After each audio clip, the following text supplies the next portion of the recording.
Hello hello hello everyone, কি অবস্থা সবার? কেমন আছেন আপনারা?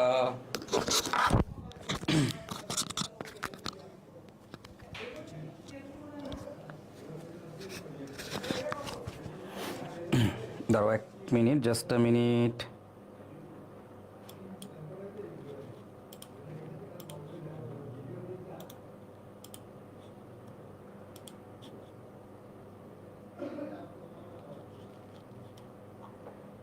ওকে, সো এভরিওয়ান, কি অবস্থা সবার? কেমন আছেন আপনারা? সো অনেক দিন পর আবারও আপনাদের সাথে দেখা, রাইট? আচ্ছা, আজকের ক্লাসে আমরা গুণগত রসায়নের লেকচার 11 নিয়ে আলোচনা করব। আর আজকে আমরা পড়ব হচ্ছে বর্ণালীর একটা স্পেশাল কেস, এবং যেটা থেকে তোমাদের পরীক্ষায় প্রশ্ন আসে, আর তার নাম হচ্ছে আমাদের হাইড্রোজেন বর্ণালী। তো আমরা আজকে আমাদের এই হাইড্রোজেন বর্ণালী কি, হাইড্রোজেন বর্ণালীর বেসিক কি, এই জিনিসগুলো নিয়ে হচ্ছে আমরা আলোচনা করব। তো আজকের ক্লাসে তোমাদের জন্য আমার একটা কাজ হচ্ছে, তোমরা একটু কষ্ট করে প্রত্যেকেই ক্যালকুলেটরটা সাথে রাখবা। ওকে, সো প্রত্যেকেই ক্যালকুলেটর সাথে রাখবা। আমাদের কিছু ক্যালকুলেটরের কাজ আছে, তোমরা উত্তর দিবা, আমি বলবো আর তোমরা জাস্ট খালি সেটার উত্তর দিবে, ঠিক আছে? তো আমাদের কাজ হচ্ছে ক্যালকুলেটর নিয়ে সবার বসা। ওকে, মনে থাকবে তো? ওকে, তো এখন কথা হচ্ছে আজকের ক্লাসে যেটা নিয়ে আলোচনা করবো সেটা হচ্ছে আমাদের হাইড্রোজেন বর্ণালী। তো চলো আমরা আমাদের আজকের লেকচারে চলে যাই, এবং আজকে থেকেই বেসিক্যালি আমাদের মানে ম্যাথমেটিক্যাল পার্ট শুরু হতে যাচ্ছে। ওকে, তো এইখান থেকেই পরীক্ষায় প্রশ্ন আসে, এইখান থেকেই আমাদের অ্যাডমিশনের প্রশ্ন আসে, এবং তোমাদেরকে এক্সট্রা প্রিপেয়ার করার জন্য বর্ণালীর যে বেসিক অংশটুকু ছিল সেটাও কিন্তু ভাইয়া তোমাদের ইনশাল্লাহ পড়াই দিছি। ওকে, গতদিন পড়াই দিছি।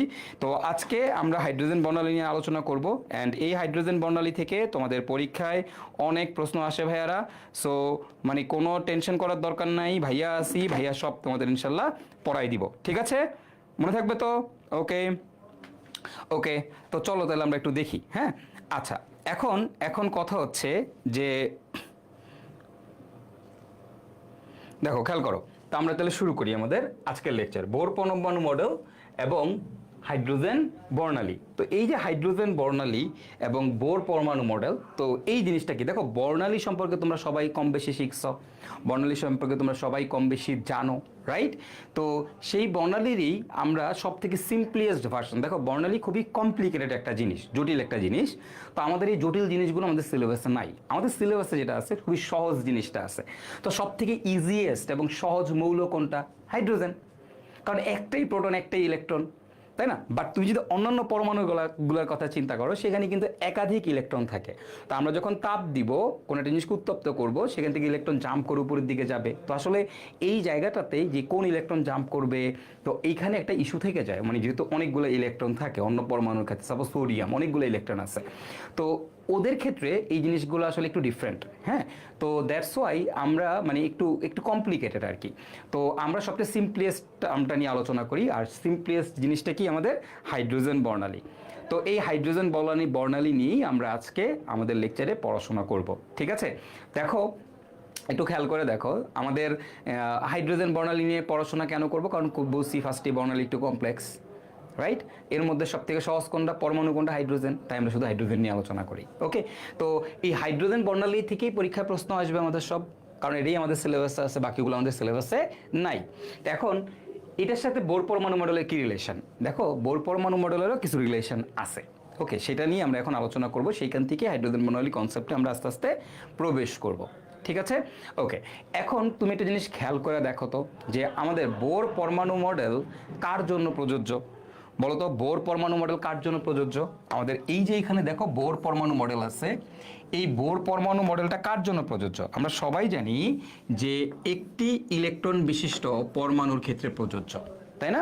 বোর পরমাণু মডেল কার জন্য প্রযোজ্য বলতো? একটি ইলেকট্রন বিশিষ্ট পরমাণু বা আয়নের জন্য প্রযোজ্য। তাহলে আমি একটু যদি লিখি, একটি ইলেকট্রন বিশিষ্ট বিশিষ্ট হ্যাঁ, পরমাণু পরমাণু বা আয়নের জন্য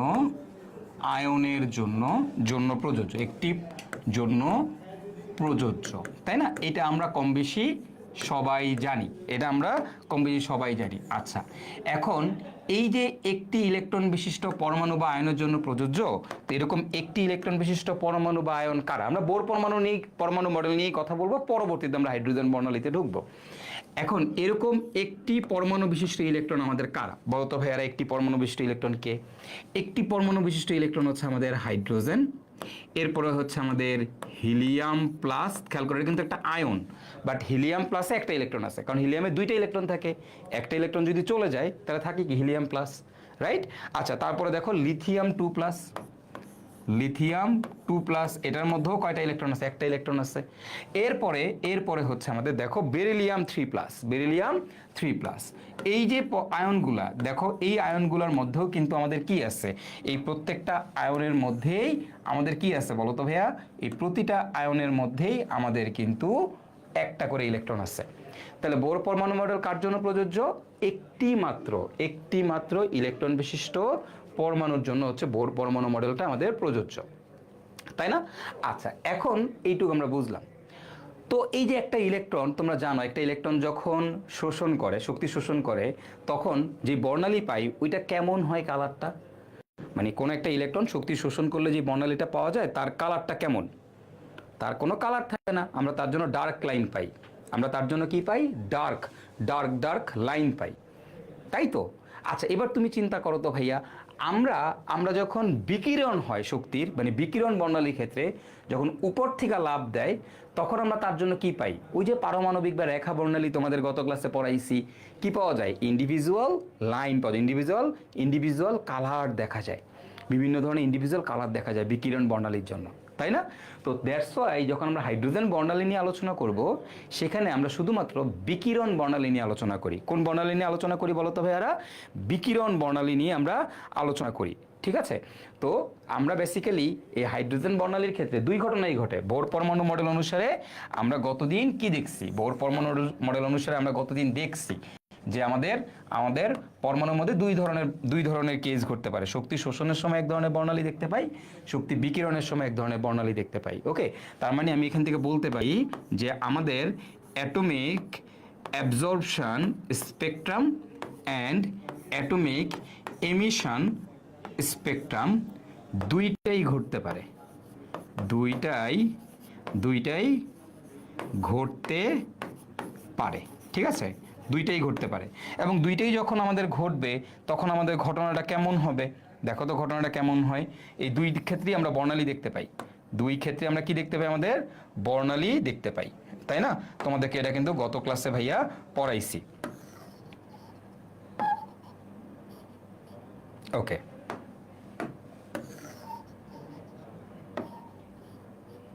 ওকে, দেখো খেয়াল করো এখন যে আমার এইখানে হচ্ছে তোমার কি আছে? নিউক্লিয়াস আছে। আমার এটা প্রথম কক্ষপথ, এইখানে একটা ইলেকট্রন আছে।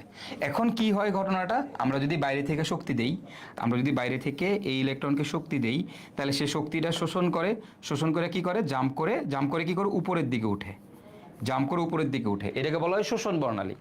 তখন আমাদের ক্ষেত্রে শোষণ বর্ণালীর ক্ষেত্রে কি পাই? ওই যে আমরা ডিটেক্টরে ডার্ক লাইন পাই, গতদিন তোমাদের দেখাইছি। আচ্ছা, আবার আরেকটা কেসও ঘটতে পারে, সেটা কি দেখো তো? সেটা হচ্ছে এরকম যে কোনো একটা ইলেকট্রন সাপোজ এই জায়গাতে আছে, এইখানে একটা ইলেকট্রন আছে, সেই ইলেকট্রনটা শক্তি বিকিরণ করতে পারে, সেই ইলেকট্রনটা শক্তি কি করতে পারে? বিকিরণ করে এই দিকে আসতে পারে। আর যখনই শক্তি বিকিরণ করে এই দিকে আসবে, তখনই আমরা কি দেখতে পারবো? এটার জন্য এই যে এইদিকে আমরা তখন কি দেখতে পারবো? মানে রেখা বর্ণালী দেখতে পারবো, তার জন্য রেখা বর্ণালী। ওকে, আর এটা হচ্ছে আমাদের শক্তি।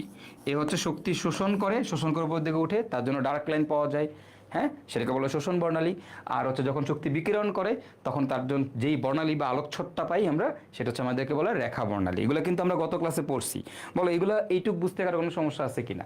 তাহলে বোর পরমাণু মডেল অনুসারে একটা পরমাণুর মধ্যে দুই ধরনের ঘটনাই ঘটতে পারে। কিন্তু আমরা যখন হাইড্রোজেন বর্ণালী নিয়ে আলোচনা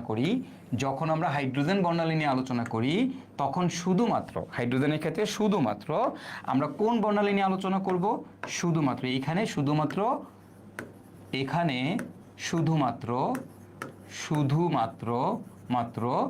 বিকিরণ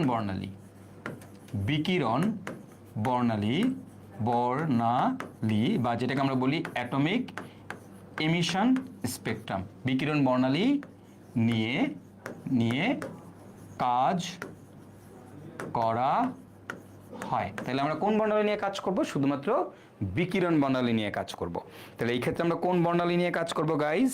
শুধুমাত্র আমরা বিকিরণ বর্ণালী নিয়ে কাজ করব। তাহলে যখনই বলবে হাইড্রোজেন বর্ণালী বললেই তুমি বুঝবা যে বিকিরণ হবে। আচ্ছা বলো তো, শক্তির বিকিরণ কখন হয়? নিচ থেকে ইলেকট্রন নিচ থেকে উপরে উঠলে শক্তির বিকিরণ হয় নাকি উপর থেকে নিচে নামলে শক্তির বিকিরণ হয়, একটু আমাকে কমেন্ট করে জানাও। শক্তির বিকিরণ আমাদের কখন হয়? ইলেকট্রন নিচ থেকে উপরে গেলে হয় না উপর থেকে নিচে নামলে হয়?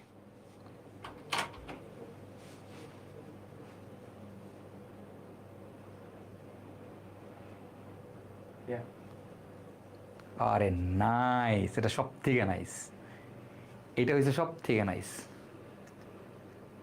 নাইস, এটা সব থেকে নাইস এটা। হ্যাঁ ওকে, উপর থেকে নিচে গেলে, গুড গুড, উপর থেকে নিচে গেলে সাবাস, এই তো বুঝে গেছো তোমরা, তাই না? আচ্ছা, তাহলে ইলেকট্রন উপর থেকে নিচের দিকে আসবে। তার মানে আমাদের হাইড্রোজেন বর্ণালীতে কি হবে, যদি আমি একটা হাইড্রোজেন পরমাণু নেই, যদি আমি একটা হাইড্রোজেন পরমাণু নেই, এই হচ্ছে আমাদের হাইড্রোজেন পরমাণু, ওকে, এই হচ্ছে আমাদের হাইড্রোজেন পরমাণু, ওকে।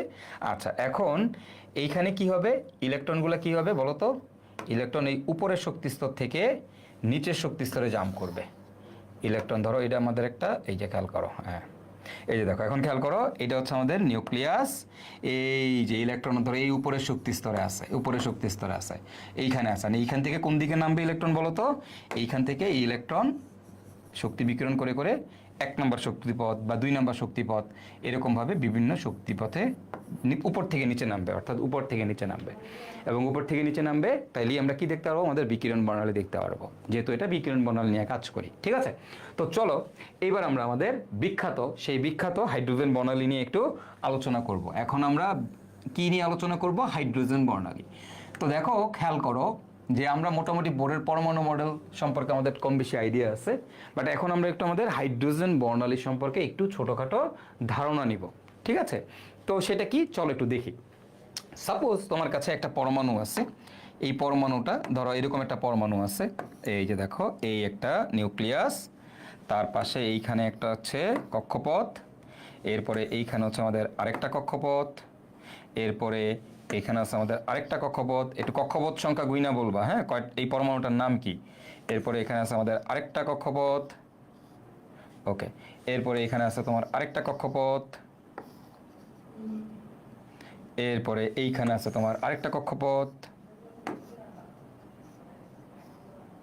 ওকে, এরপরে তোমার এইখানে আছে আরেকটা কক্ষপথ, ওকে ওকে, দেখো,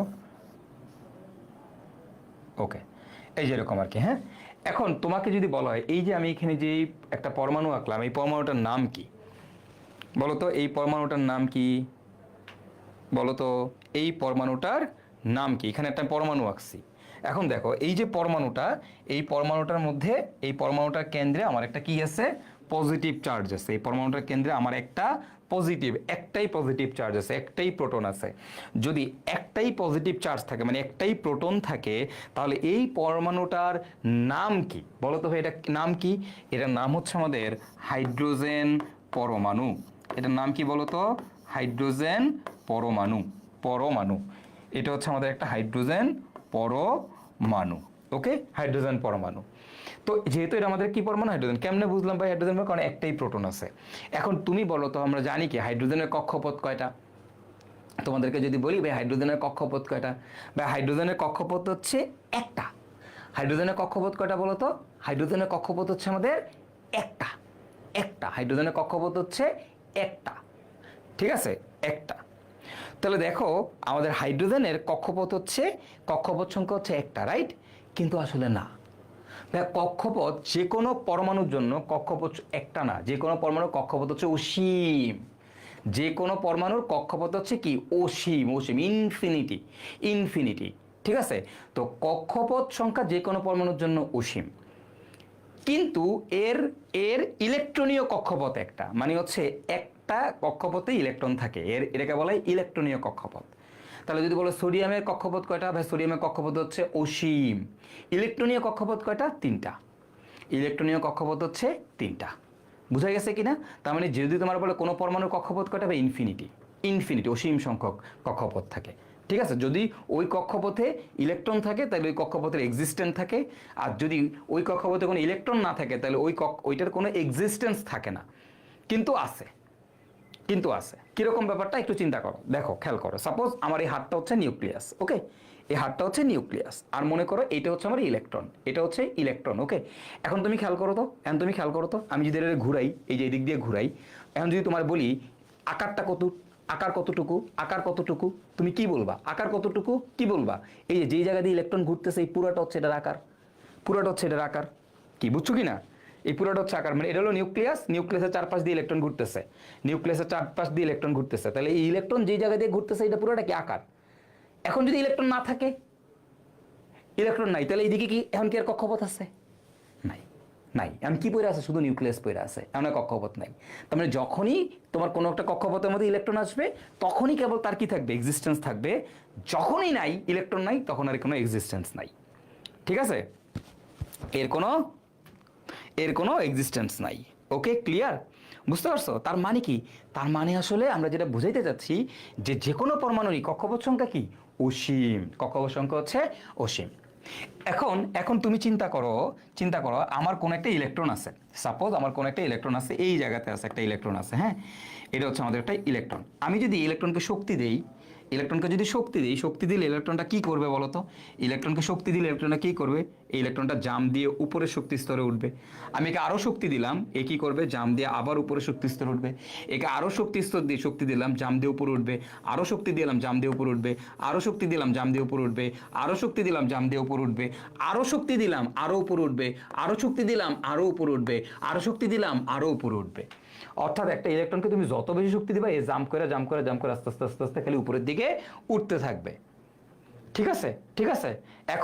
এখন ধরো একটা ইলেকট্রন আমি ইনফিনিটিতম কক্ষপথে নিয়ে গেছি। ইনফিনিটিতম কক্ষপথ কোনটা? ইনফিনিটিতম। যদি কখনো বলে ইনফিনিটিতম কক্ষপথ কি? ইনফিনিটিতম কক্ষপথ হচ্ছে যে যেই জায়গায় ইলেকট্রনকে নিয়ে গেলে এই পজিটিভ চার্জটা, এই নিউক্লিয়াসটা ওই ইলেকট্রনকে আর আকর্ষণ করতে পারে না। এই তাপ দিয়া একটা ইলেকট্রনকে এমন জায়গায় নিয়ে যাবা যেখানে গেলে ওই ইলেকট্রনকে এই পজিটিভ চার্জ আর আকর্ষণ করতে পারবে না, তখন সেইটাকে বলা হয় ইনফিনিটিতম কক্ষপথ। সেটাকে কি কক্ষপথ বলে বলো তো ভাইয়ারা? ইনফিনিটিতম কক্ষপথ। ওকে, এবার খেয়াল করো, তাহলে এ শক্তি শোষণ করে উপরের দিকে উঠলো, কি করলো?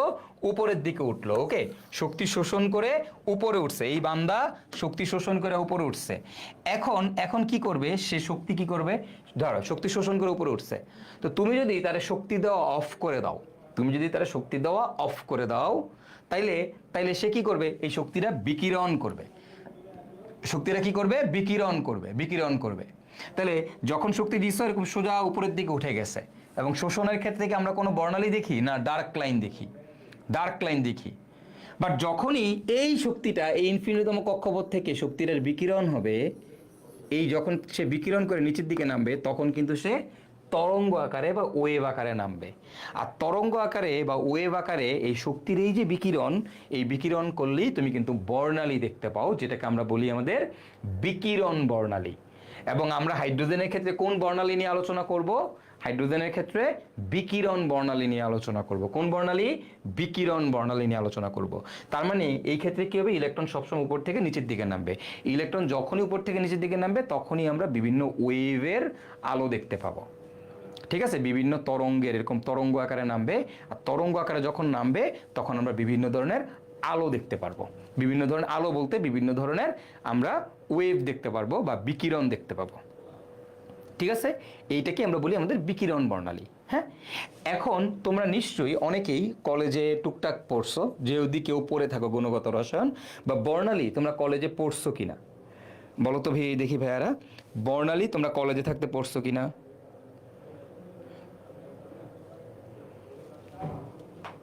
কয় ইলেকট্রনের চার্জ নেগেটিভ কেন হয়? তোমরা কি প্রথম ক্লাস করো নাই? একদম প্রথম ক্লাসে এয়ার ভাইয়া পড়াইছে কেন ইলেকট্রনের চার্জ নেগেটিভ। ইলেকট্রন একটা ফান্ডামেন্টাল বা মৌলিক কণিকা, লেপটন সিরিজের কণিকা। লেপটন সিরিজের প্রত্যেকের চার্জ হচ্ছে নেগেটিভ। ঠিক আছে, ওকে, গুড, ভেরি গুড, সাবাস। ওকে, পড়ো নাই তাই না? কলেজে যাই নাই, কলেজে পড়িও না। আচ্ছা ঠিক আছে, কোনো সমস্যা নেই, ঠিক আছে। আচ্ছা, তো এখন দেখো, খেয়াল করো তো এবার কি হয়েছে? এই শক্তি বিকিরণ করতে করতে, দেখো খেয়াল করো, এই শক্তি বিকিরণ করতে করতে, যদি শক্তিটা বিকিরণ করতে করতে, এই শক্তি বিকিরণ করতে করতে করতে করতে করতে করতে করতে করতে ইলেকট্রন যদি 1 নাম্বার কক্ষপথে এসে থামে, তাহলে সেটাকে বলা হয় লাইম্যান সিরিজ। সেটাকে কি বলা হয়? লাইমেন। লাইমেন হচ্ছে একটা বিজ্ঞানীর নাম। লাইমেন একটা কি নাম? বিজ্ঞানীর নাম। বুঝো, লাইমেন একটা কার নাম? লাইমেন হচ্ছে একটা বিজ্ঞানীর নাম। তো বিজ্ঞানী লাইমেন এই হাইড্রোজেন নিয়ে যখন এক্সপেরিমেন্ট করছে, করে দেখলো ইলেকট্রন যদি শক্তি বিকিরণ করতে করতে করতে করতে একদম 1 নম্বর কক্ষপথে এসে থামে, তখন তার জন্য একটা ওয়েভ বা তরঙ্গ পাওয়া যায়। তো নিজের নাম অনুসারে ওস্তাদে মাইরা দিছে, তাহলে এটার নাম লাইমেন। এই রেখাটার নাম লাইমেন রেখা। ঠিক আছে, ওস্তাদে কি করছে? এই লেখাটার নাম লাইমেন রেখা, নিজের নামে মেরে দিছে, বুঝছো? এটার নাম লাইমেন রেখা। ওকে, তো এরপরে এখন তারপরে দেখলো ইলেকট্রন যদি এই কক্ষপথ থেকে, মানে যে কোনো কক্ষপথ, ধরো উপরে এই কক্ষপথ থেকে শক্তি বিকিরণ করতে করতে এখানে আসে, দেখলো যে আল্লাহ একই টাইপের আলো পাওয়া যাচ্ছে, একই টাইপের লাইট পাওয়া যাচ্ছে, তাহলে হ্যাঁ কইলো কি এইটার নামও লাইমেন। এরপর ইলেকট্রন যদি এই কক্ষপথ থেকে এই দিকে এসে থামে, এই প্রথম কক্ষপথে এসে থামে, দেখলো যে আরে এই ক্ষেত্রেও একই টাইপের আলো পাওয়া যাচ্ছে, একই তরঙ্গ দৈর্ঘ্য বা কাছাকাছি তরঙ্গ দৈর্ঘ্যের আলো পাওয়া যাচ্ছে, ওস্তাদে কইলো কি এটার নামও লাইমেন। কইলো যে এই কাছাকাছি যেহেতু, এটার নামও লাইমেন রেখা। ওকে, তারপর ইলেকট্রন যদি এই কক্ষপথ থেকে এই 1 নম্বর কক্ষপথে এসে থামে, তাহলে এটার নামও দিল লাইমেন। ইলেকট্রন যদি এই কক্ষপথ থেকে 1 নম্বর কক্ষপথে এসে থামে, তাহলে এটার নামও লাইমেন। ইহান থেকে যদি এসে থামে, এটার নামও লাইমেন। ইহান থেকে যদি এসে থামে, এটার নামও লাইমেন। তাহলে বলো তো এই 1 নম্বর থেকে যদি 2 নম্বরে যায়, তাহলে এটার নাম কি? লাইমেন। 1 নম্বর থেকে 2 নম্বর, তাহলে কি লাইমেন? না, শুয়োরগুলি এগুলা সব কার জন্য প্রযোজ্য? বিকিরণের জন্য প্রযোজ্য। হাইড্রোজেন বর্ণালী মানেই কি বর্ণালী? বিকিরণ বর্ণালী। তার মানে নিচ থেকে উপরে কোনোদিন উঠতে পারবে না। কি করতে হবে? উপর থেকে নিচে নামতে হবে। এখন শক্তি যেহান্তি আসুক না কেন, ইনফিনিটিতম কক্ষপথ থেকে আসুক, নাইলে এই 6 নম্বর কক্ষপথ থেকে আসুক, নাইলে 5 নম্বর কক্ষপথ থেকে আসুক, নাইলে 3 নম্বর, নাইলে 2 নম্বর, 1 নম্বর, যেখান থেকে আসুক না কেন, তার ফাইনাল ডেস্টিনেশন যদি হয় প্রথম কক্ষপথ, তাইলে সেটাকে আমরা বলি আমাদের লাইমেন সিরিজ। যদি তার ফাইনাল ডেস্টিনেশন হয় প্রথম কক্ষপথ, তাহলে সেটাকে আমরা কি বলি? Lyman series. Lyman series. Okay, এখন দেখো এই ইলেকট্রন যদি শক্তি বিকিরণ করতে করতে, বিকিরণ করতে করতে এই ইনফিনিটিতম কক্ষপথ থেকে হোক, যেখান থেকে হোক, 2 নম্বর কক্ষপথে এসে থামে, তখন সেটাকে বলা হয় তোমার বামার সিরিজ। শক্তি বিকিরণ করতে করতে কয়ে থামছে, 2 নম্বর কক্ষপথে এসে থামছে, তখন সেটাকে বলা হয় বামার সিরিজ। বামার সিরিজ। আগে খেয়াল করো, শক্তি বিকিরণ করতে করতে এখান থেকে আইছে, এই যেখান থেকে আইছে, তারপর মনে করি এখান থেকে আইছে, যেখান থেকে আসুক না কেন, যেইখান থেকে আসুক না কেন, তার ফাইনাল ডেস্টিনেশনটা কোথায়? তার ফাইনাল ডেস্টিনেশনটা যদি হয় আমাদের প্রথম কক্ষপথ, তাহলে সেইটাকে আমরা বলি হচ্ছে আমাদের লাইমেন সিরিজ। ফাইনাল ডেস্টিনেশনটা কোথায়? এন্ড ফাইনাল ডেস্টিনেশন যদি দ্বিতীয় কক্ষপথ হয়, তাহলে সেটাকে আমরা বলি বামার সিরিজ। যদি প্রথম কক্ষপথ হয়, সেটাকে আমরা বলি লাইমেন সিরিজ। যদি ফাইনাল ডেস্টিনেশন দ্বিতীয় কক্ষপথ হয়, সেটাকে বলি বামার সিরিজ। এটা কে আবিষ্কার করছে? বামার আবিষ্কার করছে। কে আবিষ্কার করছে? বামার। এখন কেন সিরিজ বলে? প্রথম কথা, সিরিজ কেন বলে? তো লাইমেন ওই যখন ইনফিনিটি থেকে ইলেকট্রন নামাইছে, নামিয়ে যেই রকম আলো পাইছে, ওই 6 নম্বর থেকে নামায় 1 নম্বরে নামাইছে, নামিয়েও দেখছে যে অলমোস্ট একই রকম আলো। 5 নম্বরতে নামাইছে অলমোস্ট একই, 4 নম্বরতে নামাইছে অলমোস্ট একই, 3 নম্বরতে নামাইছে অলমোস্ট একই, 2 নম্বরতে নামাইছে অলমোস্ট একই, মানে যেহানতেই নামাইছে অলমোস্ট একই টাইপের আলো পাচ্ছে। তো যেহেতু একই টাইপের আলো পাচ্ছে, সবগুলো একই, তো সবগুলোর নাম তো আর লাইমেন 1, লাইমেন 2 রেখা, লাইমেন 3 এভাবে তো আর বলা যায় না। তো সবগুলোর একত্রে বলছে এই সবগুলাই লাইমেনের লাইন, তো এটাকে সিরিজ দিয়ে দিচ্ছে। যেহেতু অনেকগুলো সবাই একই রকম, তো এই সবার নাম দিয়েছে সিরিজ। তো এটাকে বলা হয় লাইমেন সিরিজ। এখন লাইমেন সিরিজ তাহলে কে আবিষ্কার করছে? লাইমেন আবিষ্কার করছে। কে আবিষ্কার করছে? লাইমেন আবিষ্কার করছে। ঠিক আছে, লাইমেন সিরিজ ক্লিয়ার। কে আবিষ্কার করছে? লাইমেন আবিষ্কার করছে। এখন কখন লাইমেন সিরিজ পাওয়া যাবে? ভাই ইলেকট্রন আল্লাহর দুনিয়ার যেখানেই থাকুক না কেন, ইলেকট্রন যদি 1 নাম্বার কক্ষপথে আইসা থামে মামা, তাইলে কি সিরিজ? Lyman series. এখন লাইমেন এখানে শেষ হয়ে গিয়েছে, তারপরে আসছে ওস্তাদ বামার। ওস্তাদ কি আসছে? বামার আসছে, বামার সাহেব আসছে ওস্তাদ। ওস্তাদ বামার আইসা বলে যে ভাই লাইমেনে কি করছে? লাইমেন হচ্ছে 1 নম্বর কক্ষপথে, সব ইলেকট্রন 1 নম্বর কক্ষপথে নিয়ে আসছে। এন্ড বামার সাহেব আইসা ইলেকট্রনরে একটু ট্রিকি করে 1 নম্বর কক্ষপথে এনে থামাই নাই। বামার সাহেব হচ্ছে ইলেকট্রনরে 2 নম্বর কক্ষপথে এনে থামাইছে, মানে ইলেকট্রন উপর থেকে 2 নম্বর কক্ষপথে এসে থামবে। হ্যাঁ, তো ওস্তাদ দেখলো কি 2 নম্বর কক্ষপথে এসে থামলে তখন লাইমেনের মতো আলো পাওয়া যায় না, তখন ডিফারেন্ট আলো পাওয়া যায়। এখানে ডিফারেন্ট লাইট পাওয়া যায়। লাইমেনের ক্ষেত্রে যেরকম আলো পাওয়া যায়, তো এই জায়গাতে একই রকম পাওয়া যায় না, এই জায়গাতে একটু ডিফারেন্ট লাইট পাওয়া যায়। তো ওস্তাদ এই যে দেখলো 2 নম্বর কক্ষপথে আসলে ডিফারেন্ট ডিফারেন্ট তরঙ্গ দৈর্ঘ্য বা ডিফারেন্ট ডিফারেন্ট লাইন পাওয়া যাচ্ছে, তখন উস্তাদ কইলো যে মামা তাহলে এটার নাম হচ্ছে কি, বামার আমার নামে নামে মেরে দেই। হাতে যদি লাইম্যানের নামে মেরে দেয়, আমি এটা আমার নামে মেরে দিলাম। তো এইগুলোকে বলা হয় বামার সিরিজ। ইলেকট্রন যেখান থেকে আসুক না কেন, যদি 2 নম্বরে তার ফাইনাল ডেস্টিনেশন হয়, 2 নম্বর কক্ষপথে এসে থাইমা যায়, তাহলে সেটাকে বলা হয় বামার সিরিজ। হ্যাঁ, তাহলে প্রথম আমরা কি দেখলাম? প্রথম আমরা দেখলাম হচ্ছে আমাদের লাইম্যান। প্রথম আমরা দেখলাম আমাদের লাইম্যান, লাইম্যান ওস্তাদ লাইম্যানটা দেখলাম, লাইম্যান সিরিজ। ওকে, লাইম্যান সিরিজ। তারপর আমরা দেখলাম হচ্ছে ভাই আমাদের বামার, বামার সিরিজ। ওকে, বামার সিরিজ। লাইম্যানের পরে কে গেল? বামার। এটাকে বলবো আমরা বামার সিরিজ। আচ্ছা, এরপরে কে? এরপরে আসো। তো এখন বামার এইটুক পর্যন্ত দিয়ে ক্ষান্ত হয়ে গেছে। বামার এইটুক পর্যন্ত ক্ষান্ত হওয়ার পরে এরপরে আসছে আমাদের আরেক ওস্তাদ, তার নাম হচ্ছে পেস্টেন। তার নাম হচ্ছে কি বলতো? পেস্টেন। তো ওস্তাদ পেস্টেন আসছে, পেস্টেন আরেকটা বিজ্ঞানী আইসা দেখলো কি, ইলেকট্রন যেহানতে আসুক না কেন, ইলেকট্রন যদি তোমার নামতে নামতে নামতে নামতে নামতে নামতে এই 3 নম্বর কক্ষপথে এসে নামে, তখন আরেকটা ডিফারেন্ট ধরনের আলো পাওয়া যায়। 3 নম্বর কক্ষপথে আসলে আরেকটা ডিফারেন্ট টাইপের আলো পাওয়া যায়। ঠিক আছে, ডিফারেন্ট টাইপের আলো পাওয়া যায়। এই যে এখান থেকে যদি নাইমা এখানে আসে, তাইলে দেখলো আবার একই রকম। আবার এখান থেকে নামলে নাইমা 3 নম্বর আসলেও দেখা যায় একই রকম, এখান থেকে নামলেও দেখা যায় একই রকম, এখান থেকে নামলেও দেখা যায় কি একই রকম। অর্থাৎ ইলেকট্রন যেহানতে আসুক না কেন, তার ফাইনাল ডেস্টিনেশন যদি হয় আমার 3 নম্বর কক্ষপথ, তখন সেটাকে আমরা বলি হচ্ছে আমাদের পেস্টেন সিরিজ। পেস্টেন সিরিজ। ওকে, তাহলে আমি কি দেখলাম ঘটনাটা? আমি ঘটনাটা দেখলাম this one is called Lyman, this one is called বামার।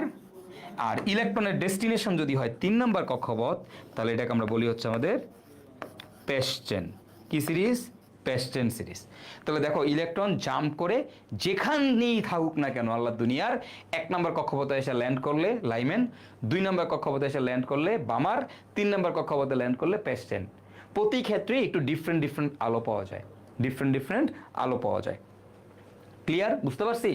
ওকে, এবার কথা হচ্ছে যে ভাইয়া যদি ইলেকট্রন 1 নম্বর কক্ষপথ থেকে 3 নম্বর কক্ষপথে এসে ল্যান্ড করে, তাহলে আমরা কোন ধরনের লাইন পাবো? একটু কমেন্ট করে জানাও। যদি ইলেকট্রনটা 1 নম্বর কক্ষপথ থেকে 3 নম্বর কক্ষপথে এসে ল্যান্ড করে, তাহলে আমরা কোন ধরনের লাইন পাবো? একটু কমেন্ট করে জানাও। তাহলে আমি 3 নাম্বারটাও দেখে ফেললাম। 3 নম্বরে আসছে বিজ্ঞানী পেস্টেন, নাম হচ্ছে পেস্টেন সিরিজ। তাহলে লাইম্যান সিরিজ, বামার সিরিজ, পেস্টেন সিরিজ।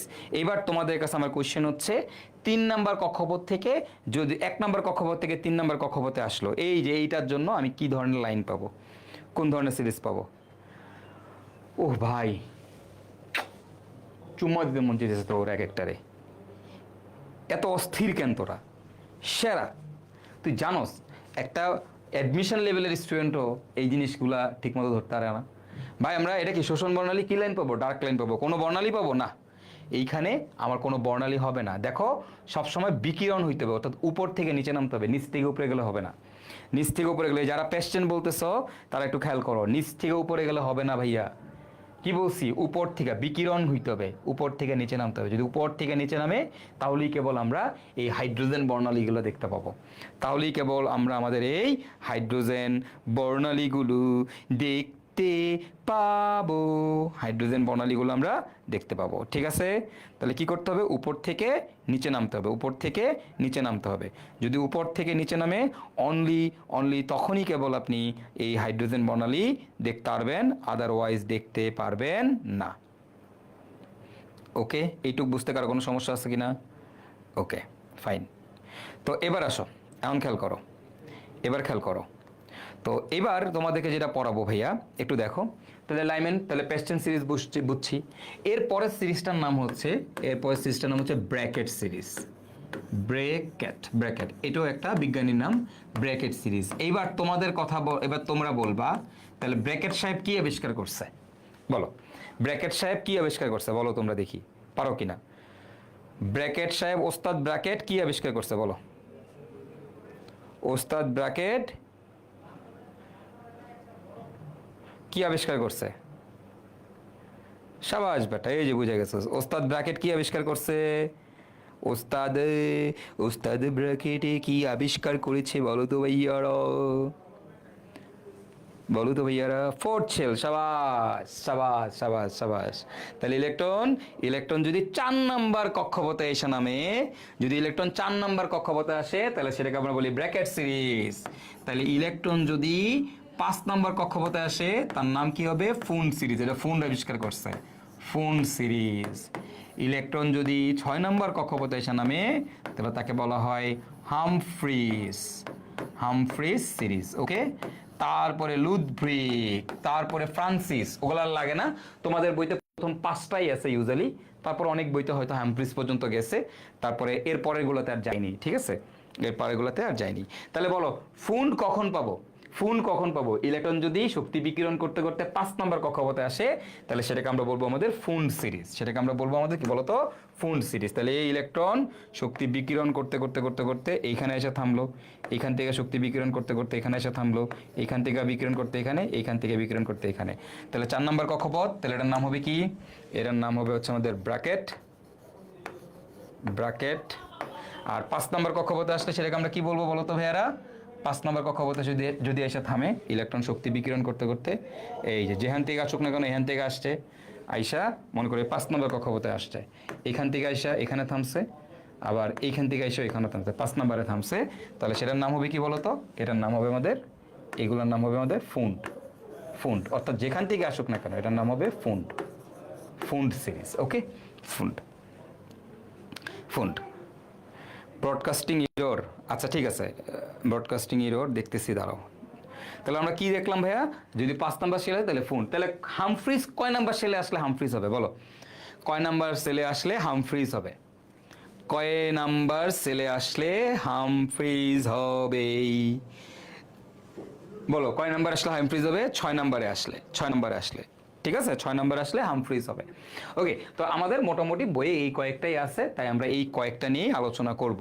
আমরা আমাদের এই কয়েকটা জিনিস নিয়েই আলোচনা করব। ঠিক আছে, এই কয়েকটা জিনিস নিয়ে আমরা আমাদের এই কয়েকটা জিনিস নিয়েই আলোচনা করব। অ্যান্ড আশা করি এই প্রতিটা জিনিসই তোমরা সবাই বুঝতে পেরেছো। এই প্রত্যেকটা জিনিসই সবাই আমরা বুঝতে পেরেছি। 6 সাবাস, এই তো বুঝে গেছিস তোরা বেটা, তোরা তো বস হয়ে গেছিস বর্ণালীর, এগুলা বুঝে গেছিস মানে তোরা বস। ঠিক আছে, ওকে। এবার আসো, খেয়াল করো। এখন এইখান থেকে আমরা যেটা দেখব সেটা আরেকটা ইন্টারেস্টিং জিনিস। তো এবার একটু খেয়াল করো, এইটুকু যদি মোটামুটি আমরা সবাই বুঝি, তাহলে আমরা কি দেখলাম? যে আমাদের লাইমেন কখন পাবো? লাইমেন পাবো হচ্ছে ইলেকট্রন যদি উপরের শক্তিস্তর থেকে নিচের শক্তিস্তরে নামে। কোন নাম্বার শক্তিস্তরে? 1 নাম্বার শক্তিস্তরে আসে, তাহলে সেটাকে বলি লাইমেন সিরিজ। ওকে, আচ্ছা। তো এবার আসো, এবার আসো। এখন এই যখন লাইমেন সিরিজ, তার জন্য আমরা কি ধরনের আলো পাবো জানো? লাইমেন সিরিজ হইলে তার জন্য, মানে লাইমেন সিরিজ যে, এই যে লাইমেন সিরিজ, তার কালারটা কি জানো? লাইমেন সিরিজের জন্য, লাইমেন সিরিজের জন্য আমরা কি কালার পাবো?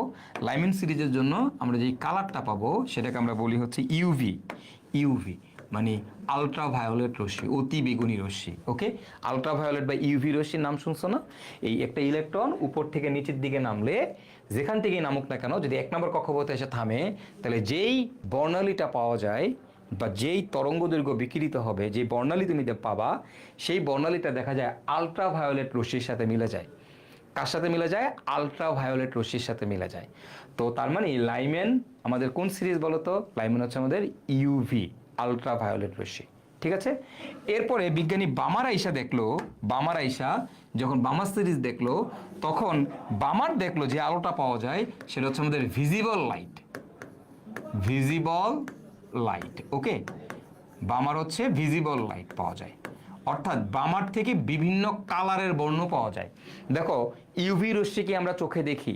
না, দেখি না। দেখো সূর্য থেকে যখন আলো আসে, এই যে সূর্য থেকে যে আলো আসে না, তো সূর্য থেকে আলো খালি শুধু আলোই আসে না, সূর্য থেকে আরো অনেকগুলো রশ্মি আসে, অনেকগুলো রশ্মি আসে। যেমন ইউভি রশ্মি আসে, এক্স রে আসে, গামা রে আসে, তারপরে ভিজিবল লাইট তো আসেই, তারপরে হচ্ছে তোমার মাইক্রোওয়েভ আসে, রেডিও ওয়েভ আসে, ইনফ্রারেড বা অবলোহিত রশ্মি আসে। এগুলো সামনে পড়াবো তোমাদেরকে, নেক্সট ক্লাসে পড়াবো তোমাদের। হ্যাঁ, তো সূর্য থেকে যে আলো আসে আসলে শুধুমাত্র কেবল ভিজিবল লাইটই আনে না, সে আরও অনেক ধরনের রশ্মি নিয়ে আসে।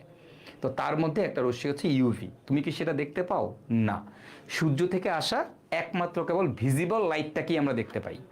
বাকি যেই রশ্মিগুলো আসে, ভিজিবল অংশটাকেই দেখি, বাকি যে রশ্মিগুলো আসে সেগুলোকে আমরা দেখতে পাই না। সেগুলোও আসে সূর্য থেকে, সেগুলোও আসে, মাইক্রোওয়েভ আসে। আমি নেক্সট দিন তোমাদের শেখাবো। রেডিও ওয়েভ আছে, যে রেডিও ওয়েভ দিয়ে আমরা হচ্ছে রেডিও টেলিভিশন চালাই, ঠিক আছে। রেডিও ওয়েভ আছে, মাইক্রোওয়েভ আছে, তারপর আমাদের হচ্ছে তোমার এই যে আমরা মোবাইল ফোন চালাই রেডিও ওয়েভ ইউজ করে, ঠিক আছে। কেমনি এগুলো নেক্সট দিন শেখাবো। মাইক্রোওয়েভ আছে, রেডিও ওয়েভ আছে, তারপরে হচ্ছে আমাদের ইনফ্রারেড আছে, তারপরে ভিজিবল আছে, ইউভি আছে, এক্স রে আছে, গামারে আছে, মহাজাগতিক রশ্মি আছে, অনেক কিছু আসে। তার মধ্যে দেখতে পাই কোনটা? শুধুমাত্র ভিজিবল অংশটা, ঠিক আছে। তো এই হাইড্রোজেনের ক্ষেত্রে যখন ইলেকট্রন জাম্প করতে করতে 1 নম্বরে আসে, তখন যেই রশ্মিগুলো বের হয় সেগুলো কার সাথে মিলে? সেগুলো হচ্ছে ইউভির সাথে মিলে। তো মানে লাইম্যান সিরিজের আমরা কি ধরনের আলো পাবো? লাইম্যান সিরিজের ক্ষেত্রে আমরা ইউভি রশ্মি পাবো। আচ্ছা, বামার সিরিজের ক্ষেত্রে কি পাবো? ভিজিবল লাইট পাবো, অর্থাৎ লাল কালারের লাইট পাওয়া যাবে, সবুজ কালারের লাইট পাওয়া যাবে, আসমানি কালারের লাইট পাওয়া যাবে। কখন পাওয়া যাবে? এই বামার সিরিজের ক্ষেত্রে। এই জন্য দেখো বামার সিরিজে ভাইয়া দেখছো একটু রঙিন রঙিন কালার দিচ্ছি, খেয়াল করছো? লাল, কমলা, হলুদ, সবুজ, দেখছো? দেখছো বামার সিরিজে যেগুলো দিছি?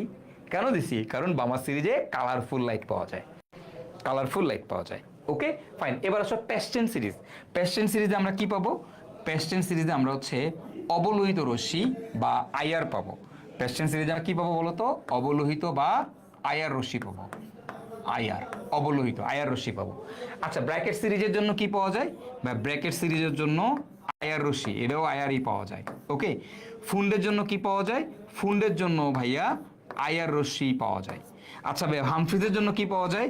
হামফ্রিজের জন্য ভাইয়া আইআর রশ্মি পাওয়া যায়। তার মানে বাকি প্রত্যেকের ক্ষেত্রে কি পাওয়া যাচ্ছে? আইআর পাওয়া যাচ্ছে, আইআর রশ্মি পাওয়া যাচ্ছে, ঠিক আছে।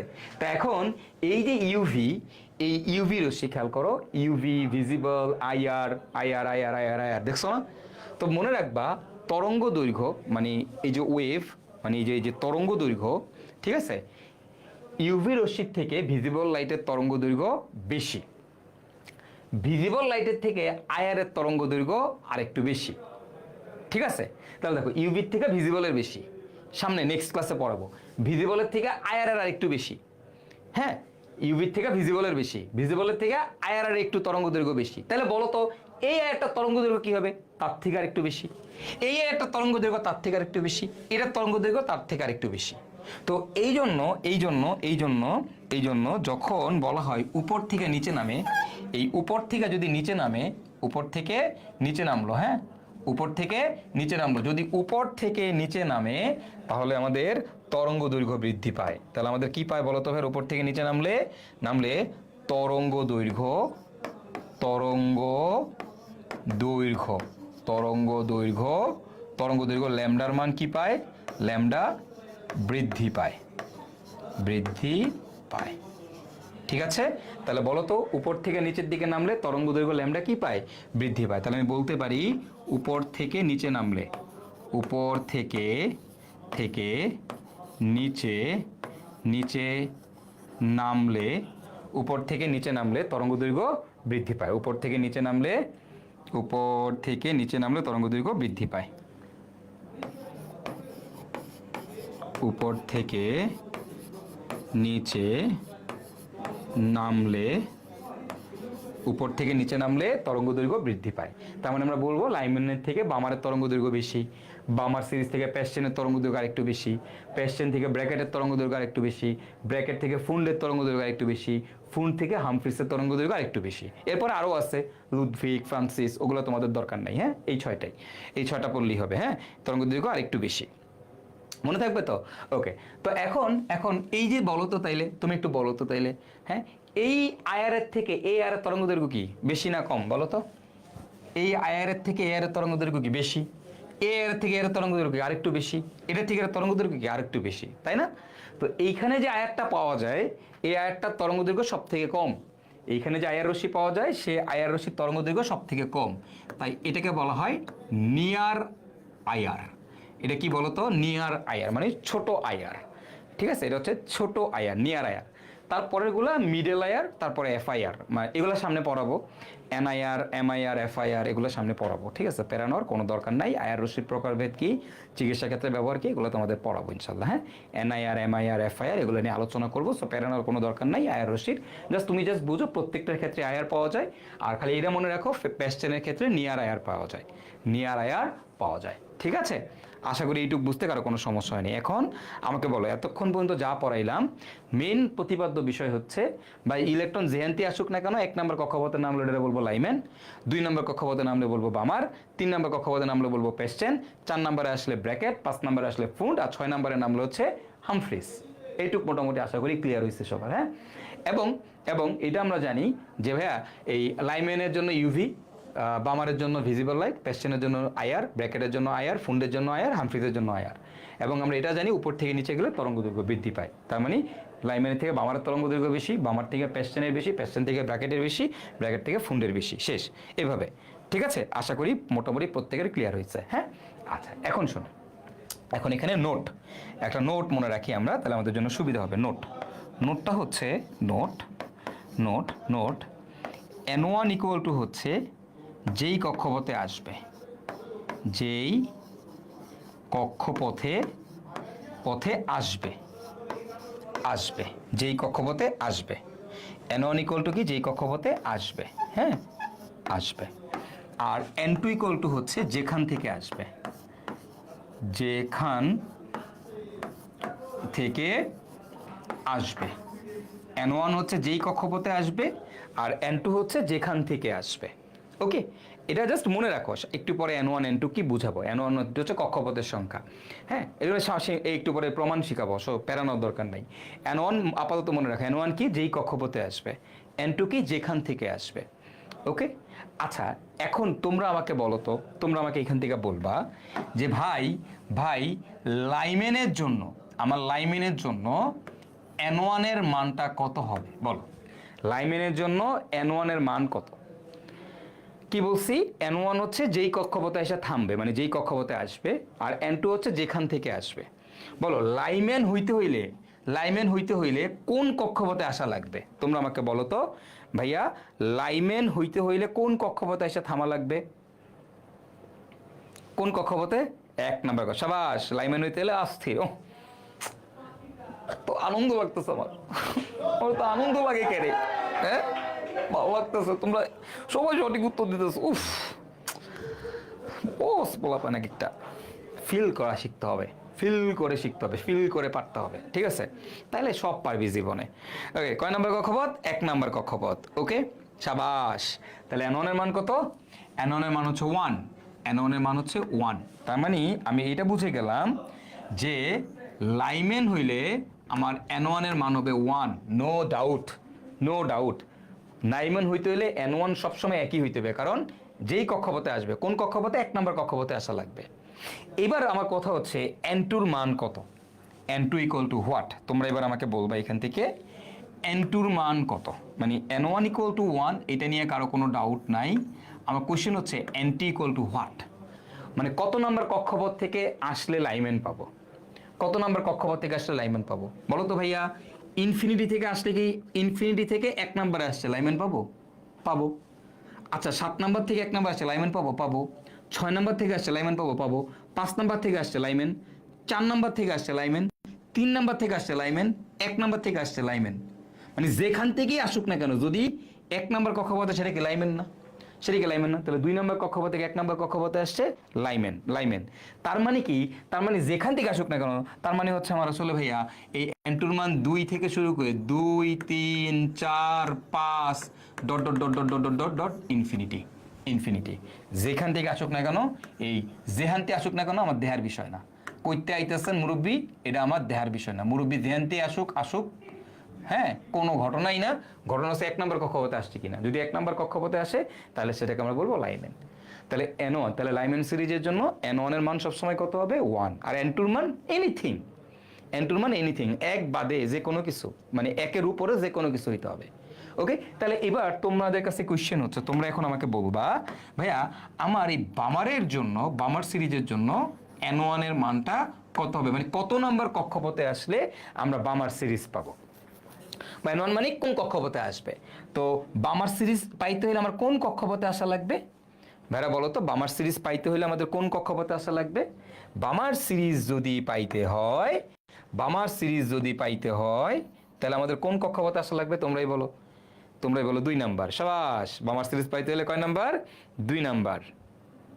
ওকে 2 শাবাশ অস্থির লাভ ইউ গাইস কয় নাম্বার 2 নাম্বার তাহলে বামার সিরিজ হইতে হইলে আমাদের n1 এর মান হবে 2 2 2 গাইস 2 2 n1 এর মান হচ্ছে 2 তাহলে এখন তোমরা বলো তো ভাইয়া n2 এর মান কত 2 শাবাশ n2 এর মান কত এবার তোমাদের কাছে আমার কোশ্চেন বামার সিরিজের জন্য n2 এর মান কত কত থেকে কত পর্যন্ত বলো তোমরাই বলো n2 এর মান কত মানে কত নাম্বার কক্ষপথ থেকে আসলে বামার পাবো ভাইয়া অসীম থেকে আসলো বামার 6 থেকে আসলো বামার 5 থেকে আসলো বামার 4 থেকে আসলো বামার 3 থেকে আসলো বামার নাকি বলো কত 3 থেকে ইনফিনিটি 3 থেকে ইনফিনিটি আর অস্থির 3 4 5 ইনফিনিটি অস্থির 3 থেকে শুরু করে ইনফিনিটি মানে 3 থেকে আসলো বামার পাবো 4 থেকে আসলো বামার পাবো 4 থেকে 2 আসলো বামার 5 থেকে 2 আসলো বামার 6 থেকে 2 আসলো বামার ইনফিনিটি থেকে 2 আসলো বামার যেখান থেকে আসুক না কেন বামার শাবাশ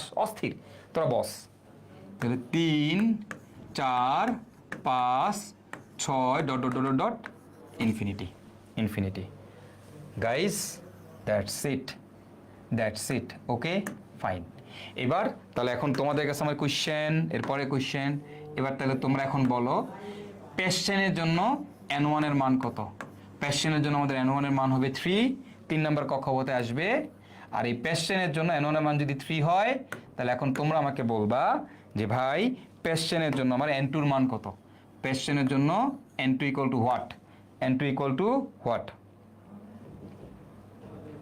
পেশেনের জন্য n2 এর মান কত পেশেনের জন্য আমাদের n2 ইকুয়াল টু কত হবে n2 ইকুয়াল টু হবে 4 number 5 number 6 number dot dot dot dot infinity okay fine fine এই যে বুঝে গেছি আমরা সবাই বুঝে যাওয়ার কথা সবাই 3 টু ইনফিনিটি এই যে হ্যাঁ 4 নাম্বার থেকে ইনফিনিটি পর্যন্ত পেশেনের জন্য তাই না বুঝতে পারছো না এখন বলো তো তাহলে 2 থেকে যদি 3 এ যায় তাহলে কি পেশেন হবে বা 1 থেকে 3 এ গেলে কি পেশেন হবে নো নো হবে না উপর থেকে নিচে নামতে হবে তো সবসময় উপর হবে মানে 3 থেকে বেশি হইতে হবে তাহলে আমি বাকিগুলো যদি এখন লিখে ফেলি ব্র্যাকেটের জন্য আমাদের আমি লিখে রাখি ব্র্যাকেটের জন্য আমার n1 এর মান হচ্ছে 4 পেশেনের ফুন্ডের জন্য n1 এর মান হচ্ছে 5 এরপরে হামফ্রিসের জন্য n1 এর মান হচ্ছে আমার 6 ওকে সো তাহলে 4 এটা হবে 5 এটা হবে 6 এখন বাকিগুলো তোমরা নিজেরা লিখবা n2 এর মানগুলো তোমরা নিজেরা এখন লিখে ফেলো কোনটার জন্য n2 এর মান কত এটার জন্য কত হবে 4 এর থেকে উপর থেকে আসা লাগবে তাহলে 5 6 7 dot dot dot dot infinity তাহলে এটার জন্য n2 এর মান কত হবে 5 এর বেশি উপর থেকে আসতে হবে তাহলে 6 7 8 dot dot dot dot infinity তাহলে হামফ্রিসে তাহলে n2 এর মান কত হইতে হবে এই 6 এর উপর থেকে আসতে হবে তাহলে 7 8 9 dot dot dot dot infinity that's it okay okay guys কেউ কি বুঝো নাই এমন কেউ আসো কিনা থাকলে আমাকে এখনো বলো কোনো সমস্যা নাই না বুঝলে কোনো প্যারা নাই যতবার না বুঝবা পড়াই দিব ঠিক আছে প্যারানোর কোনো দরকার নেই কেউ বুঝো না এমন কেউ আসো কিনা যদি থাকো আমাকে বলো 6 টু অসীম সব পারবো সাবাস এই যে বুঝে গেছো অঙ্কের অর্ধেক ডান অঙ্ক করার অর্ধেক বেসিক ক্লিয়ার হয়ে গেছে তোমাদের ঠিক আছে তো দিস ইজ হাইড্রোজেন বর্ণালী এখন আমরা এখান থেকে অঙ্ক টঙ্ক করবো অনেক কিছু করবো সেটা নিয়ে তোমাদের প্যারানোর দরকার নেই আস্তে ধীরে সব বুঝাবো তোমাদেরকে ওকে ফাইন আচ্ছা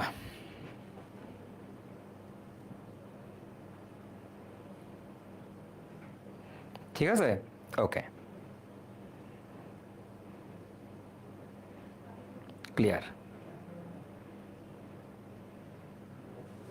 ওকে ফাইন আলহামদুলিল্লাহ clear okay fine very good এতটুকু বুঝতে সমস্যা নেই হ্যাঁ আচ্ছা এবার আমি একটা তোমাদেরকে মুখে মুখে একটা বুয়েট কোয়েশ্চেন সলভ করাই একটি ইলেকট্রন হ্যাঁ মানে n1 ইকুয়াল টু কতর জন্য তরঙ্গ দৈর্ঘ্য সর্বোচ্চ হবে লিখছে n1 মানে একটা বইতে একটা কোশ্চেন ছিল এরকম n1 ইকুয়াল টু কতর জন্য তরঙ্গ দৈর্ঘ্য সর্বোচ্চ হবে তো অপশন দেওয়া 2 3 4 5 বলো তো n1 ইকুয়াল টু কতর জন্য তরঙ্গ দৈর্ঘ্য সর্বোচ্চ হবে 2 3 4 5 অ্যান্সার দাও n1 ইকুয়াল টু কতর জন্য তরঙ্গ দৈর্ঘ্য সর্বোচ্চ হবে 2 3 4 5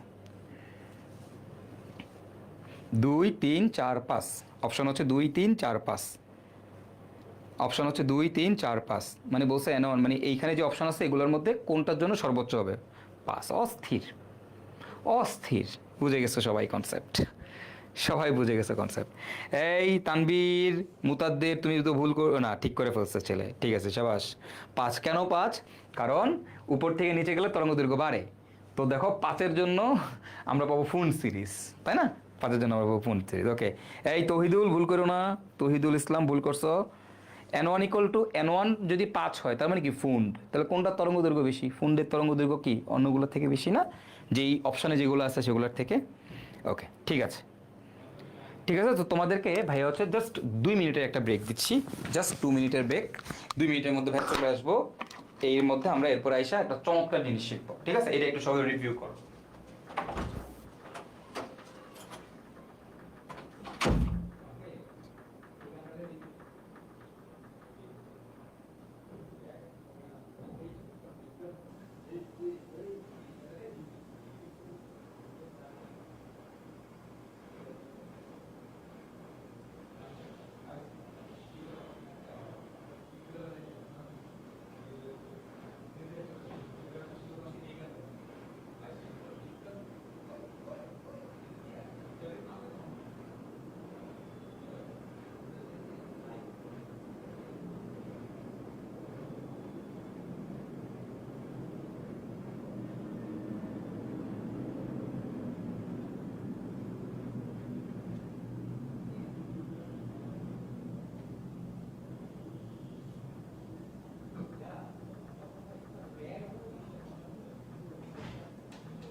ওকে, তো চলো এখন কথা হচ্ছে এবার,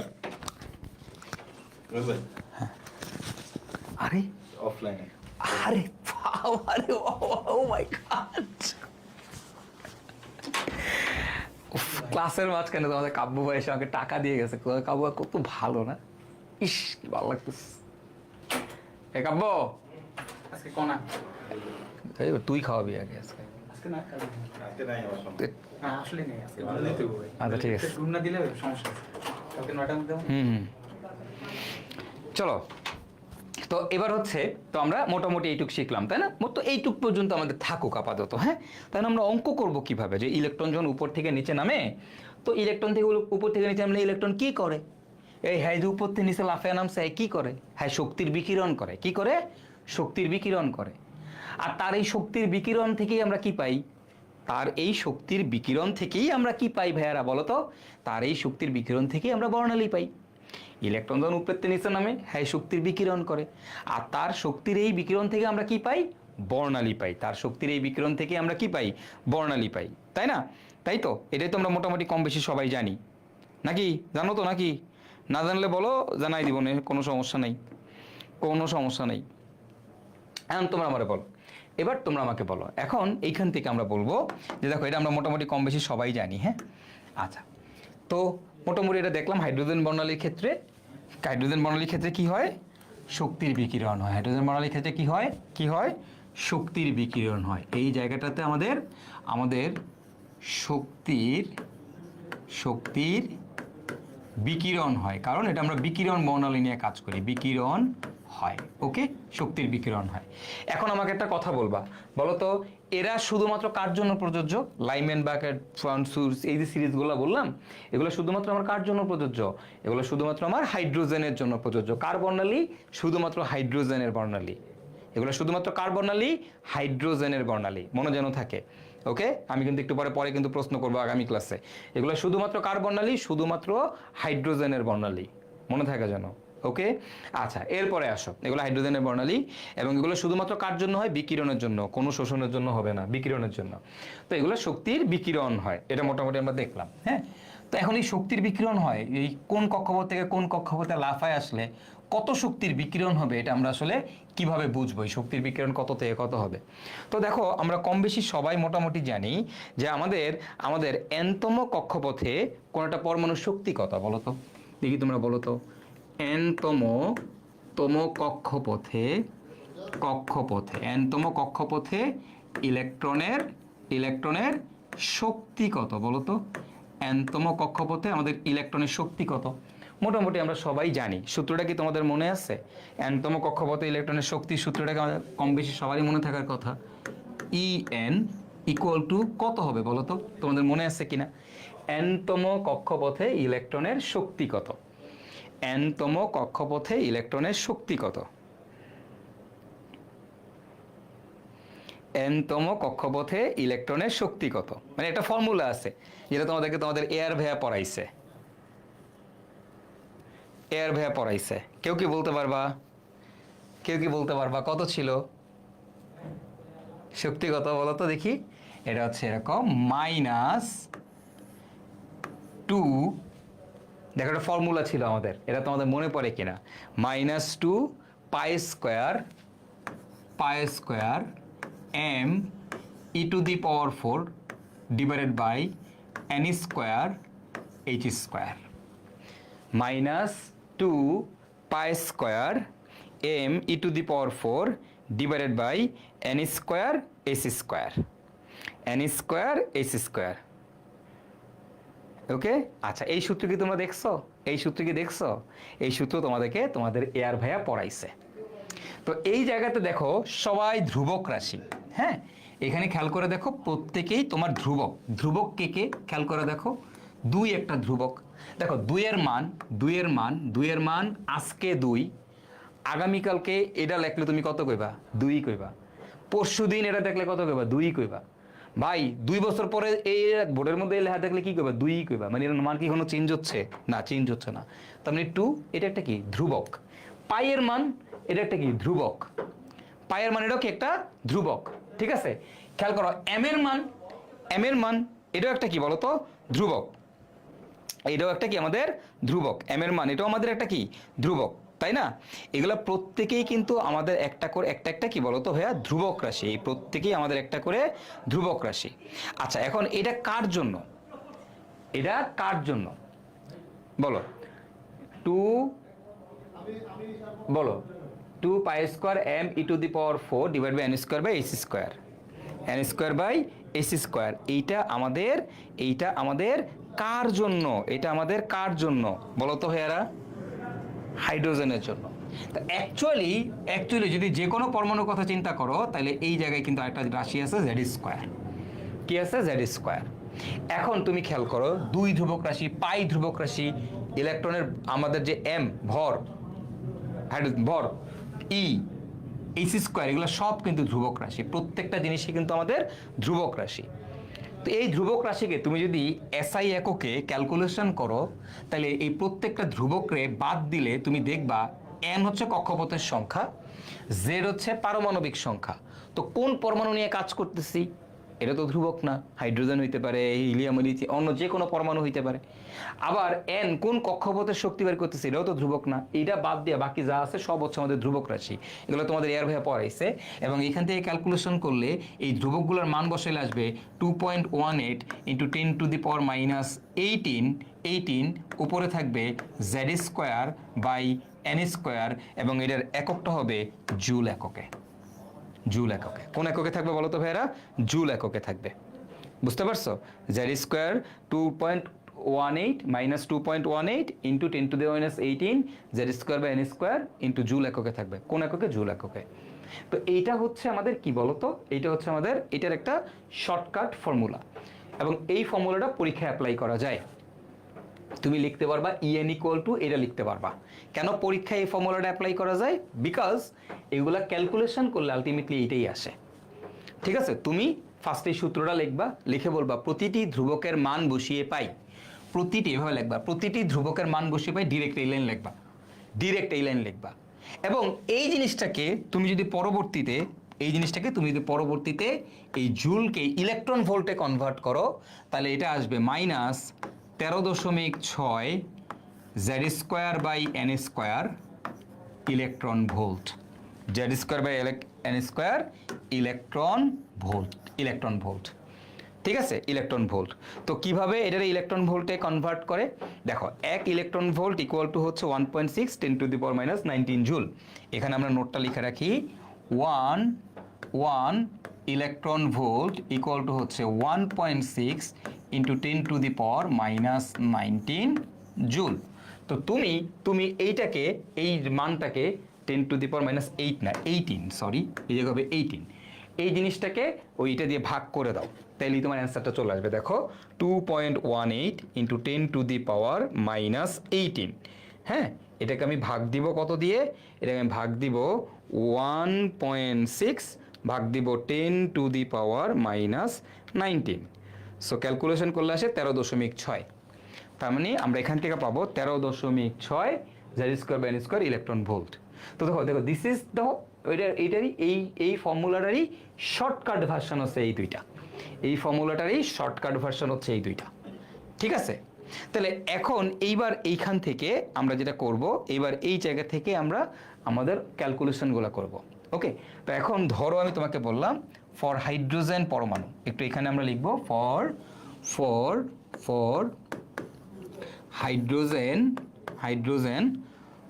হাইড্রোজেন পরমাণু। হ্যাঁ, আমরা একটু হাইড্রোজেন পরমাণুর জন্য পরমাণু। আচ্ছা দেখো, শুধুমাত্র হাইড্রোজেন পরমাণুর জন্য দেখো তো জেড এর মান কত?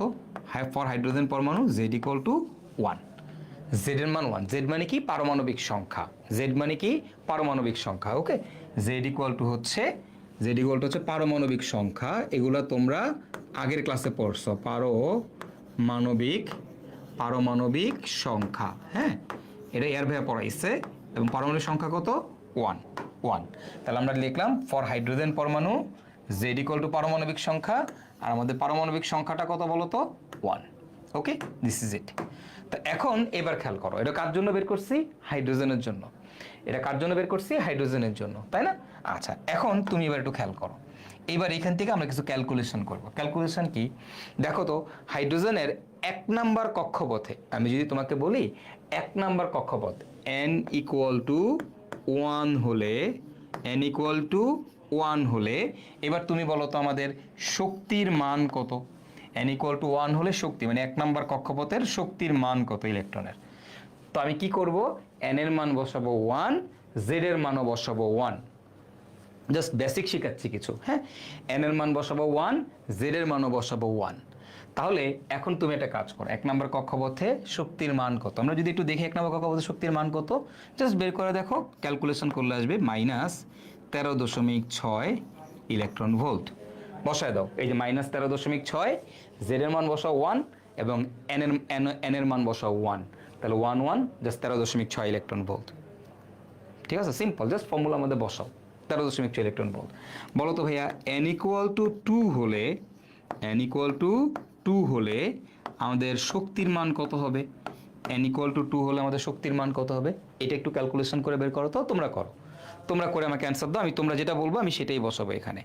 হ্যাঁ, 13.6 ইলেকট্রন ভোল্ট বা 2.18 ইন্টু 10⁻⁻18 জুল, একই কথা। ওকে, সো আমি এখান থেকে লিখতে পারি যে আমার সুতরাং 13.6 ইলেকট্রন ভোল্ট ইকুয়াল টু হচ্ছে 2.18 ইন্টু 10⁻⁻18 জুল, একই কথা, দুইটা সেম জিনিস, খালি এককটা ডিফারেন্ট। ওকে, এটা আসলে খালি সেম জিনিস, সেম একক ডিফারেন্ট, জিনিস সেম এককটা ডিফারেন্ট। ওকে ফাইন, শেষ। ওকে, কত আসছে? Minus 3.4 electron volt. Very good. আচ্ছা, তোমরা যেটা বলবো আমি সেটাই লিখবো, বলছি তো। মাইনাস ঠিকঠাক মতো লিখিস কিন্তু 3.4 ইলেকট্রন ভোল্ট। Okay good. এবার তোরা আমার বল n = 3 হলে এই জেড এর মান সবসময় কত? জেড এর মান হচ্ছে 1। জেড এর মান অলওয়েজ কত? 1। কেন? হাইড্রোজেনের জন্য জেড এর মান অলওয়েজ 1। ঠিক আছে? ওকে, তাহলে n1 = 3 হলে বলো তো, তাহলে দেখি E3 = কত হবে? 3 নম্বর কক্ষপথের জন্য শক্তির মান কত হবে বলো, তাড়াতাড়ি অ্যান্সার দাও। n = 3 হলে, হ্যাঁ, 3 নম্বর কক্ষপথে শক্তির মান কত? 3 নম্বর কক্ষপথে, হাইড্রোজেনের 3 নম্বর কক্ষপথে শক্তির মান কত?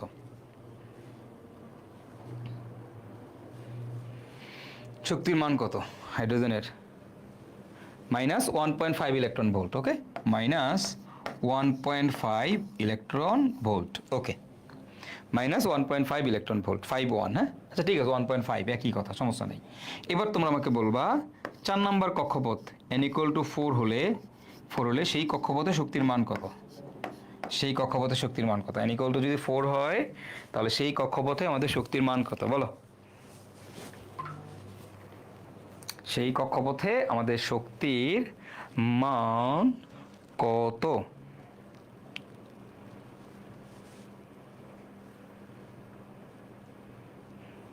কত আসছে? Minus 0.85 electron volt. Minus 0.85 electron volt. Okay, আচ্ছা, তাহলে n = 5 হলে শক্তির মান কত বের করো? n = 5 হলে শক্তির মান কত?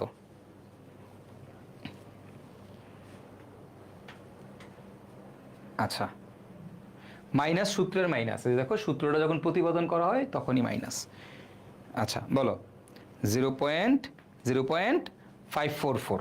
আচ্ছা, মাইনাস 0.544 ইলেকট্রন ভোল্ট। ওকে, আচ্ছা, তাহলে এবার বলো দেখি n = 6 হলে শক্তির মান কত? 6 নম্বর কক্ষপথে হাইড্রোজেনের শক্তির মান কত বলো তো দেখি। তারপরটা 6 এর মান 6 হলে সেটাটাও করে ফেলো। গুড। 6 হলে সেটাটাও করে ফেলো। 6 এরটা হলে কত হবে? 6 হলে কত হবে? n = 6 হলে শক্তির মান কত?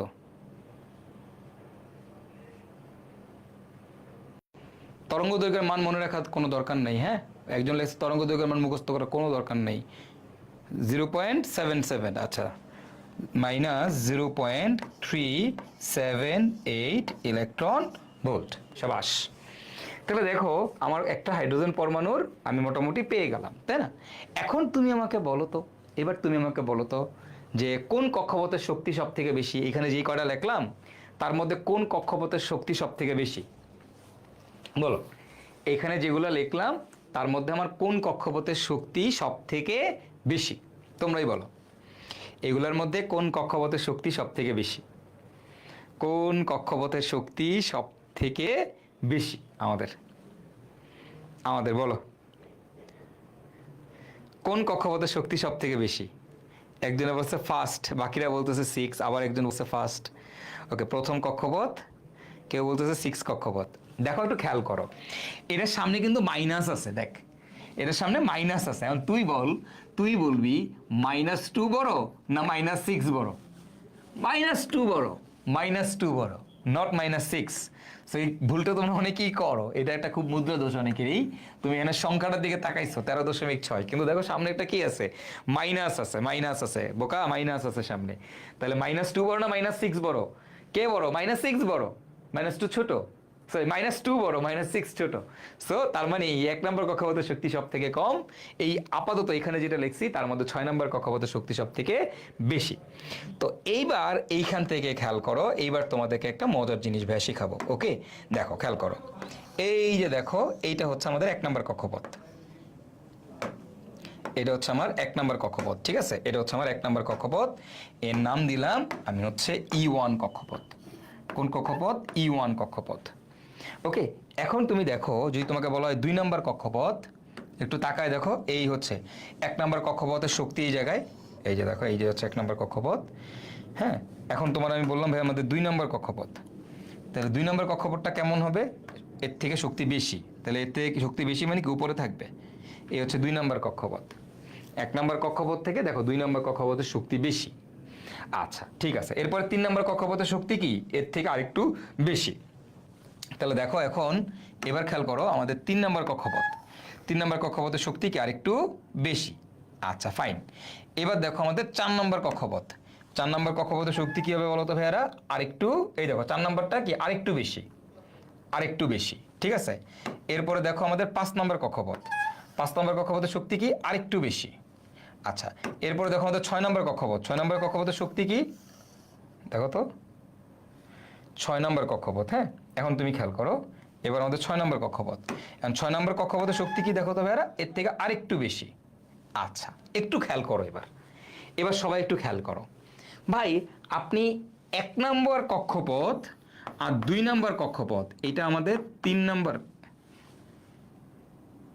1 নম্বর কক্ষপথ, এই হচ্ছে আমাদের 2 নম্বর কক্ষপথ, এই হচ্ছে আমাদের 3 নম্বর কক্ষপথ, এই হচ্ছে আমাদের 4 নম্বর কক্ষপথ, এটা আমাদের 5 নম্বর, এরপরে আমাদের 6 নম্বর। ওকে, এখন তোমরা একটু খেয়াল করে দেখো যে 1 নম্বর কক্ষপথ আর 2 নম্বর কক্ষপথের মধ্যে এত বড় ডিফারেন্স, 2 আর 3-এর মধ্যে ডিফারেন্সটা আবার কমে আসছে, এর মধ্যে ডিফারেন্স আরো কম আরো কম আরো কম। কেন আপনি এরকম বৈষম্য কেন করলেন? আপনি এই গ্রাফগুলোকে, রেখাটাকে এইভাবে কেন লিখলেন? সবগুলোকে সমান কেন লিখলাম না? তুমি একটু খেয়াল করো তো, 1 নম্বর কক্ষপথ আর 2 নম্বর কক্ষপথের শক্তির পার্থক্য দেখছো? কত ইলেকট্রন ভোল্ট? প্রায় 10.2 ইলেকট্রন ভোল্ট। 1 নম্বর কক্ষপথ আর 2 নম্বর কক্ষপথের শক্তির পার্থক্য 10.2, তাই এই জন্য এই গ্যাপটা অনেক বড়। 2 নম্বর দেখো, 2 নম্বর কক্ষপথ আর 3 নম্বর কক্ষপথের মাঝখানে গ্যাপটা দেখো 1.5, মানে 1.9 ইলেকট্রন ভোল্ট, তাই না? কই 10.2 আর কই 1.9, দেখছো? এই জন্য গ্যাপটা অনেক কম রাখছি। এরপরটা দেখো, এই দুটোর মাঝখানে গ্যাপ কত? 0.7, তাহলে দেখো এর মধ্যে আরো গ্যাপ কম। এরপরটার মধ্যে গ্যাপ দেখো কত? 0.3, আরো গ্যাপ কম। এরপরটার মধ্যে গ্যাপ কত? দেখো 0.2, দেখো আরো gap com. So that's why যত এরকম উপরের দিকে যাবা দেখবা এই লাইনগুলো পরস্পরের কাছাকাছি চলে আসছে, এই লাইনগুলো পরস্পরের কাছাকাছি চলে আসছে। বুঝতে পারছো? তুমি যত উপরের দিকে যাবা দেখবা এই লাইনগুলো পরস্পরের কি চলে আসছে, এরকম কাছাকাছি কাছাকাছি কাছাকাছি চলে আসছে।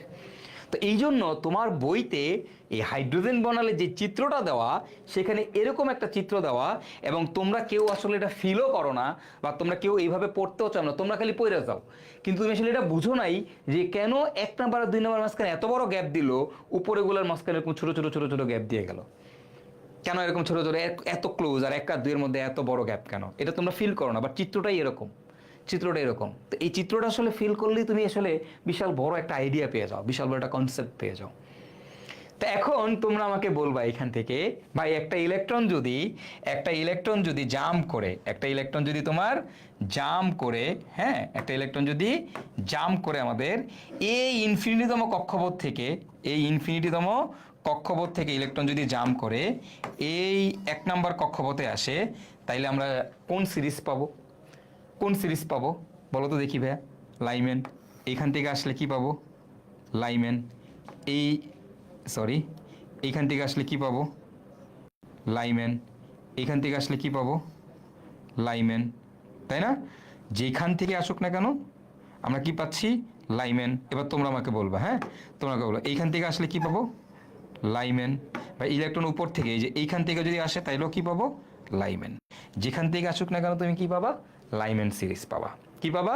লাইমেন সিরিজ পাবা। লাইমেন। সাবাস, বুঝে গেছো? তো তোমার বইতে চিত্রটা অনেক বইতে এভাবে দেওয়া।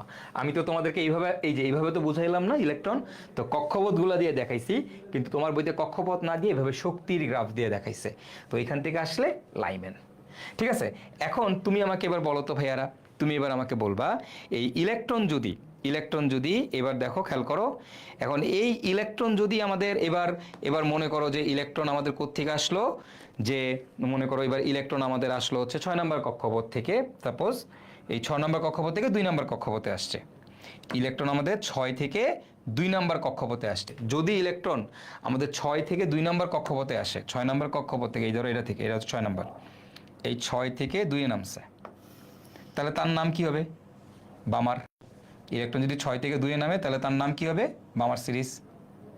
তাই না? বামার, এই যে তার নাম হবে আমাদের বামার। ইলেকট্রন 6 থেকে 2 আসছে, বামার। আচ্ছা বলো তো তাহলে ভাইয়া দেখি এবার আমাদের ইলেকট্রন যদি আমাদের 6 থেকে 2 না এসে যদি ধরো মনে করো ইলেকট্রন আমাদের ইয়াতে আসছে, এই এই হচ্ছে মনে করো যে 5 থেকে 2 আসছে, তাহলে আমরা কি পাবো? 5 থেকে 2 আসছে তাহলে আমরা কি পাবো? বামারই পাবো, বামারই পাবো। ইলেকট্রন যদি মনে করো ইলেকট্রন এই 4 থেকে 2 আসছে, তাহলে তুমি কি পাবা? তাহলে তুমি কি পাবা? বামারই পাবা, বামারই পাবা, তাই না?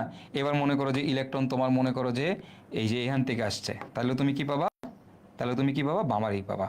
এই যে মনে করো ইলেকট্রন তোমার এবার 2 থেকে আসছে, 3 থেকে 2 আসছে, তাইলেও কি পাবো? বামার পাবো। কি পাবো? বামার পাবো। ওকে। আচ্ছা ইলেকট্রন মনে করো যে তোমার ইনফিনিটি থেকে আসছে, এখানে ইনফিনিটি থেকে আসছে, তাইলেও তুমি কি পাবা? জেনতে আসুক, তাইলেও কি পাবা? বামারই পাবা, বামারই পাবা। এই প্রত্যেকটা সিরিজকে আমরা বলবো হচ্ছে আমাদের বামার সিরিজ। বামার সিরিজগুলো কেন দেখো তো, কালারফুল দিচ্ছি তাই না? বেগুনি কালার, নীল কালার, সবুজ কালার, লাল কালার। কেন? কারণ বামারকে কেন কালারফুল দিচ্ছি বলো তো? বলো তো বামারকে কেন কালারফুল দিচ্ছি? কারণ বামার সিরিজ মানে কি গাইজ? বামার সিরিজ মানে কি গাইজ? আপনারাই বলেন। বামার সিরিজ হচ্ছে দৃশ্যমান। বামার সিরিজ কি? দৃশ্যমান। সো দিস ওয়ান, এটাকে বলি আমরা বামার। তোমার বইতে এইভাবে জিনিসগুলো দেওয়া আছে, এটাকে আমরা বলি লাইমেন। ক্লিয়ার? কনসেপ্ট কি বুঝছো? কেন এত বড় বড় ডিফারেন্স থাকে? এবং তোমার বইয়ের চিত্রটা এরকম, এবং তোমার পরীক্ষায় যেভাবে প্রশ্ন আসবে ওইটাও অনেকটা এরকম চিত্র থেকেই পরীক্ষায় প্রশ্ন আসবে। ঠিক আছে? ওকে। তো বামারটা কেন কালারফুল দিচ্ছি? কারণ এটাই কেবল ভিজিবল লাইট, এটাই কেবল ভিজিবল লাইট। Okay fine. এবার চলো এরপরে মনে করো আয়ার। এখন আয়ারের কালার তো আসলে আয়ার তো খালি চোখে দেখা যায় না, তো আয়ারে মনে করো কোনো একটা আমি ডিপ কালার দিয়ে দিলাম, একদম ডিপ একটা কালার এরকম দিলাম, যদিও এটা ইয়ার মধ্যে বোঝা যাবে কিনা জানি না। এইখানে ধরো আয়ারের একটা কালার দিয়ে দিলাম আর কি, এই কালারটা আয়ার দিয়ে দিলাম। তো এবার তোমরাই বলো, এবার ইলেকট্রন যদি এই ইনফিনিটি থেকে 3 নম্বর কক্ষপথে আসে, তাহলে সেটাকে আমরা বলবো আমাদের ওকে আয়ার রশ্মি। আচ্ছা এটা আমি তোমাদেরকে এটা কি কালার দিয়ে দেখাবো বলো তো? ডার্ক একটা কালার দিয়েছে, ধরো এই কি কালার দিব? আয়ার তো দেখা যায় না, তো ধরো এনিথিং আমি দিলাম, একটা কালার দিলাম তোমাদেরকে, সাপোজ এটা দিয়ে দিলাম। হ্যাঁ, এটা এই ভায়োলেট কালার দিয়ে দিলাম। যাও, এইখান থেকে আসলো, তাইলেও তুমি পাবা পেস্টেন। ইনফিনিটি থেকে আসলে এইখান থেকে আসলো, তাইলেও পাবা পেস্টেন। এইখান থেকে আসলো, তাইলেও পাবা পেস্টেন। এইখান থেকে আসলো, তাইলেও পাবা কি? পেস্টেন সিরিজ। ওকে, আমরা পাবো পেস্টেন সিরিজ। আচ্ছা এবার দেখো ইলেকট্রন যদি এই যেখান থেকে আসুক না কেন 4 নম্বর কক্ষপথে আসে, তাইলে ব্র্যাকেট সিরিজ। এবার এইখান থেকে আসলো, তাইলেও ব্র্যাকেট সিরিজ। এইখান থেকে আসলো, তাইলেও কি? Brackett series. যেখান থেকে আসুক না কেন আসলেই কি? Brackett series. Okay fine. আশা করি বুঝতে পারছো, আশা করি বুঝতে পেরেছো। ওকে, এটা হচ্ছে ব্র্যাকেট। আচ্ছা এবার বলো ইলেকট্রন যদি এই ইনফিনিটি থেকে 5 নম্বরে আসে, তাহলে কি? ফুন্ড। এইখান থেকে পাশে আসে, তাইলেও কি? ফুন্ড। ঠিক আছে, এখান থেকে আসলেও কি? ফুন্ড। আশা করি সবাই বুঝে গিয়েছেন। So this one is called Paschen. পেস্টেনের কালার কি? IR. This one is called Brackett. ব্র্যাকেটের কালার কি? ব্র্যাকেট কি? রশ্মি IR. This one is called Pfund. ফুন্ডও কি? আইআর। এই প্রত্যেকে হচ্ছে আইআর। এর মধ্যে লাইমেন কি? লাইমেন হচ্ছে আমাদের ইউভি। বামার কি? ভিজিবল। পেস্টেন কি? Near IR, NIR. ব্র্যাকেট কি? আইআর। ফুন্ড কি? আইআর। এই হচ্ছে কাহিনী, এবং এই জিনিস আপনারা সবাই আপনাদের বই খুললেই দেখতে পাবেন, কিন্তু আপনারা বুঝেন না। আপনারা সব এইটুকু বুঝেন, পেস্টেন আমার এইটুকু পর্যন্ত বুঝি, বাট আসলে অ্যাকচুয়ালি কেন এরকম হয় গ্রাফটা কেন এরকম, এটা আমরা বুঝি না। ঠিক আছে, বুঝি না। ওকে ফাইন। আশা করি এতটুকু বুঝতে আপনাদের সবারই মানে আপনারা বুঝতে পেরেছেন এতটুকু। কেউ যদি এখনো না বুঝো, তোমরা যদি এখনো না বুঝো, ঠিক আছে, তাইলে আমাকে হচ্ছে বলবা। বলো, যদি কেউ এখনো না বুঝে থাকো আমাকে বলো, আমি তোমাদেরকে বুঝাই দিব। এনিওয়ান, কেউ কি আসো বুঝো নাই? কেউ কি আসো বুঝো নাই? এখান থেকে বলো। যদি কেউ এখনো থাকো যে আমি বুঝি নাই, আমি অবশ্যই তোমাকে বুঝাই দিব। ক্রিস্টাল ক্লিয়ার, ওকে। নাফিউর, আইআর মানে ইনফ্রারেড রশ্মি, এটা তো আগেই পড়ায় আসছি তোমাদের, এই যে একটু আগে আগের স্লাইডই তো পড়াইছি, আগের স্লাইডই তো পড়াইলাম যে কে কী ধরনের আলো, আইআর রশ্মি। হ্যাঁ, এগুলো পড়াবো সামনে, আরও সমস্যা নেই, বুঝছি। ওকে, মানে বাকিদের ক্ষেত্রে আইআর পাওয়া যায়, কয় ব্র্যাকেট সিরিজ বুঝি নাই। ইলেকট্রন যেখান থেকে আসুক, ইলেকট্রন যদি 4 নম্বর কক্ষপথে এসে থামে তাহলে সেটাকে কি বলে? ব্র্যাকেট। ইলেকট্রন যদি 5 নম্বর কক্ষপথে এসে থামে সেটাকে বলে কি? ফুন্ড। জেএনটি আসুক, 5 নম্বর এসে থামলে সেটাকে বলে ফুন্ড, তাই না? ওকে, ক্লাস শেষের দিকে অল্প ছোট্ট একটু ক্লাস আছে, অল্প একটু, হ্যাঁ, আপাতত এইটুক বোঝা। তো এবার আমরা দেখবো এখন এখান থেকে আমাদের রিডবার্গের ইকুয়েশন। এবার আমরা বলবো আমাদের রিডবার্গ ইকুয়েশন। ওকে, এটার নাম কি?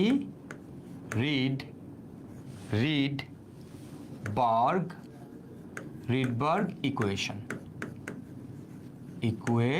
ঠিক আছে, আমরা এখন আমাদের রিডবার্গের ইকুয়েশনটা দেখব। ওকে, চলো আমরা রিডবার্গের ইকুয়েশনটা নিয়ে একটু আমরা আলোচনা করি। আমাদের রিডবার্গের ইকুয়েশনটা কি?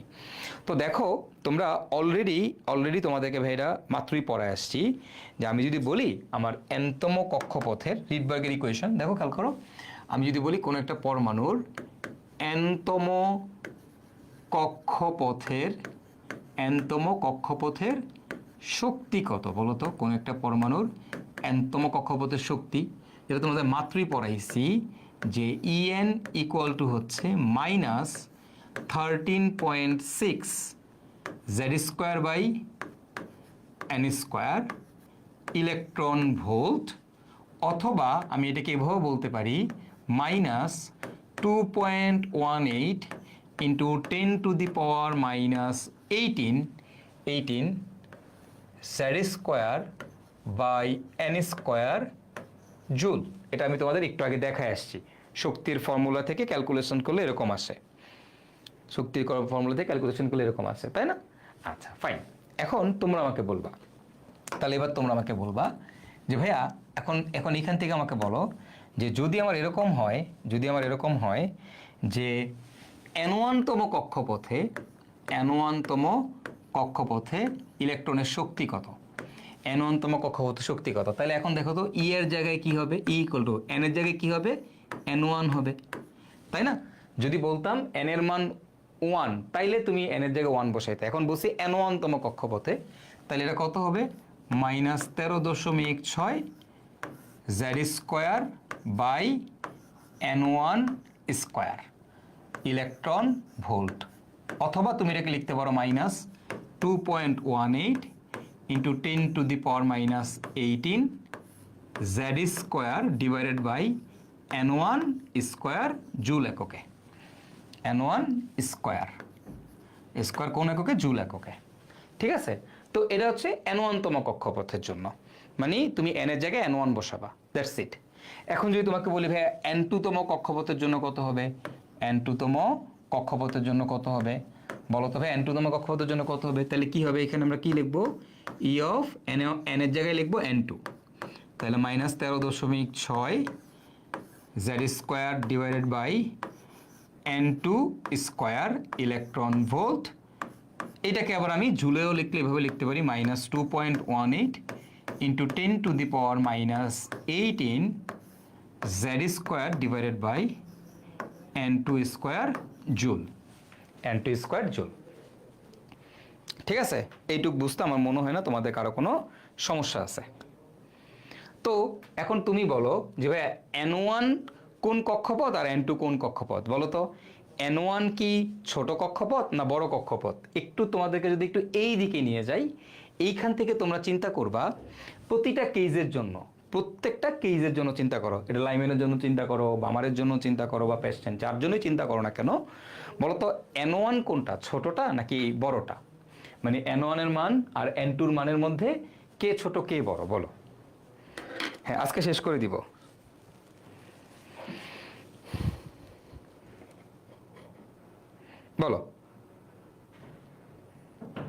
বলো কে ছোট কে বড়? নাফিউর, কে ছোট কে বড় তুই এটা বল। n1 কি ছোট না বড়টা? ছোটটা। আচ্ছা, ওকে এন ওয়ান হচ্ছে ছোটোটা, গুড। এন ওয়ান হচ্ছে আমাদের স্মল, এন টু বড়, এন ওয়ান কি ছোট।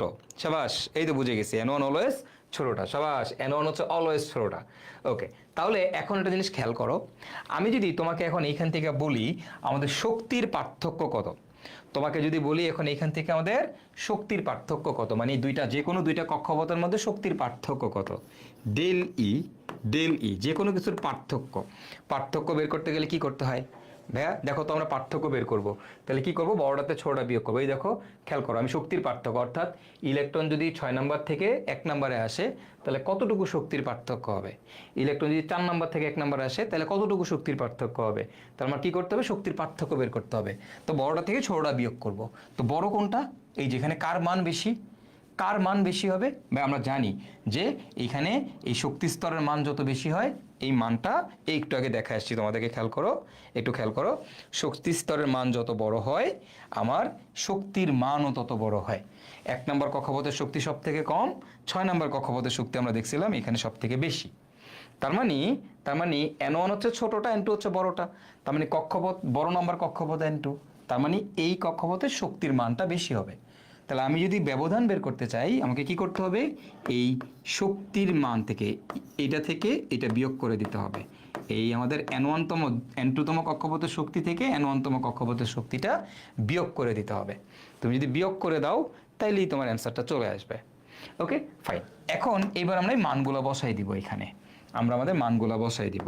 তাহলে এটার মান কত, মাইনাস জুল এককে বসাইলাম 2.18 into 10⁻18 into Z square divided by n2 square minus N ওয়ানের জন্য বসায় দাও minus 2.18 into 10⁻18 into Z square divided by n1 square, Z square divided by n1 square. এবার এখান থেকে তুমি একটা কাজ করো, খেয়াল করে দেখো, তুমি যদি এইখান থেকে এটাকে এইভাবে লিখতেই পারো, minus 2.18 into 10⁻18 into Z square by n2 square, এটা হয়ে যাবে মাইনাসে মাইনাসে plus 2.18 into 10⁻18 Z square by n1 square. ঠিক আছে, এইটুক বুঝতে আমার মনে হয় না কারো কোনো সমস্যা আছে। এইবার দেখো এখান থেকে তুমি যদি 2.18, এটা কিন্তু কমন আছে, 2.18 10⁻18 এবং জেড স্কোয়ার কিন্তু কমন। তুমি যদি কমন নাও তাহলে এখান থেকে তুমি যদি কমন নাও 2.18 ইন্টু 10⁻18 ইন্টু জেড স্কোয়ার, এটাকে তুমি কমন নিলা ইন্টু জেড স্কোয়ার। কমন নিলে এখান থেকে কি লেখা যায় বলো তো, 1/n1 square minus 1/n2 square. খেয়াল করে দেখো, ক্যালকুলেশন করলে এটাই আসবে। কেমনে, এই দেখো এটার সামনে একটা মাইনাস আছে, তাইলে এই পুরো টার্মটা আমরা কমন নিছি, তাহলে এখানে থাকবে 1/n2 স্কোয়ার, তার সামনে একটা মাইনাস আছে, এটার সামনে কি আছে প্লাস, তাই প্লাসটাকে আগে লিখছি মাইনাসটাকে পরে লিখছি। লেখাই যায় তাই না, এটা তো লেখাই যায়, লেখা যায় না, লেখা যায়। কোন এককে 2.18 10⁻18 জুল, এটা কোন এককে, এটা হচ্ছে আমাদের জুল এককে, এটা হচ্ছে কোন এককে, জুল এককে। তো এটাই হচ্ছে আমাদের শক্তির পার্থক্য, যদি তোমারে বলে 4 নম্বর কক্ষপথ থেকে, সাপোজ তোমারে বলে দিল হাইড্রোজেন পরমাণু, ধরো তোমারে বললাম হাইড্রোজেন পরমাণু, অঙ্ক কিভাবে করবো সেটা চিন্তা পরে, বাট একটু জাস্ট হিন্টস দেই। হাইড্রোজেন পরমাণু বললে পারমাণবিক সংখ্যা জেড এর মান কত, 1 পেয়ে গেছি। এখন তোমাকে বলছে 4 নাম্বার কক্ষপথ থেকে 2 নাম্বার কক্ষপথে আসলে কত শক্তি বিকিরণ করবে। একটি হাইড্রোজেনের একটা ইলেকট্রন 4 নাম্বার থেকে 2 নাম্বার কক্ষপথে আসছে, তাইলে কত শক্তি বিকিরণ করবে বলতো। ছোট কোনটা, 2, ছোটটা হচ্ছে n1। বড় কোনটা, কয় নাম্বার কক্ষপথ থেকে আসছে, 4 নাম্বার, তাহলে বড় হচ্ছে n2। হ্যাঁ, তাহলে তুমি এই জায়গায় n1 এর জায়গায় বসাবা 2, n2 এর জায়গায় বসাবা 4, বসায় ক্যালকুলেশন করলেই অ্যান্সার চলে আসবে। ক্লিয়ার, বুঝতে পারছো? এই যে ধ্রুবকটা, এখন খেয়াল করো এখান থেকে, এই যে 2.18 10⁻18 বলতো, এইটার পরিবর্তে কি আমি লিখতে পারি না minus 13.6 into Z square into 1/n1 square minus 1/n2 square. বলতো এবার এককটা কোন এককে চলে যাবে, এককটা হয়ে যাবে ইলেকট্রন ভোল্ট। সো এই দুইটাই আসলে আমার মেইন সূত্র। সো দুইটাই একটা পারলেই হয়েছে, কোনো সমস্যা নাই। কখনো ইলেকট্রন ভোল্টে তোমার পরীক্ষা উত্তর চাবে, যদি ইলেকট্রন ভোল্ট উত্তর চাই ডিরেক্টলি এই ফর্মুলা অ্যাপ্লাই করব, যদি জুল এককে উত্তর চাই ডিরেক্টলি এই ফর্মুলা উত্তর অ্যাপ্লাই করব, যেইটাতে চাবে। ঠিক আছে, যেইটাতে চাবে সেটাই অ্যাপ্লাই করে দিব। ক্লিয়ার, বুঝতে পারছি? Okay fine. যদি এইটুকু আমরা বুঝি, so let's think about it. এখান থেকে আমরা এখন আরেকটা ছোট্ট কনসেপ্ট শিখবো। ঠিক আছে, দেখো তাহলে আমি কি দেখলাম এখান থেকে, দেখো তো আমি মোটামুটি এইটা দেখে ফেললাম যে আমাদের ডেল ই, আমি এখান থেকে এটা দেখে ফেললাম যে ডেল ইর মানটা কত আসছে। Del E equal to joule এককে বসাইলে 2.18 into 10⁻⁻18 into 1/n1 square minus 1/n2 square into হচ্ছে Z square.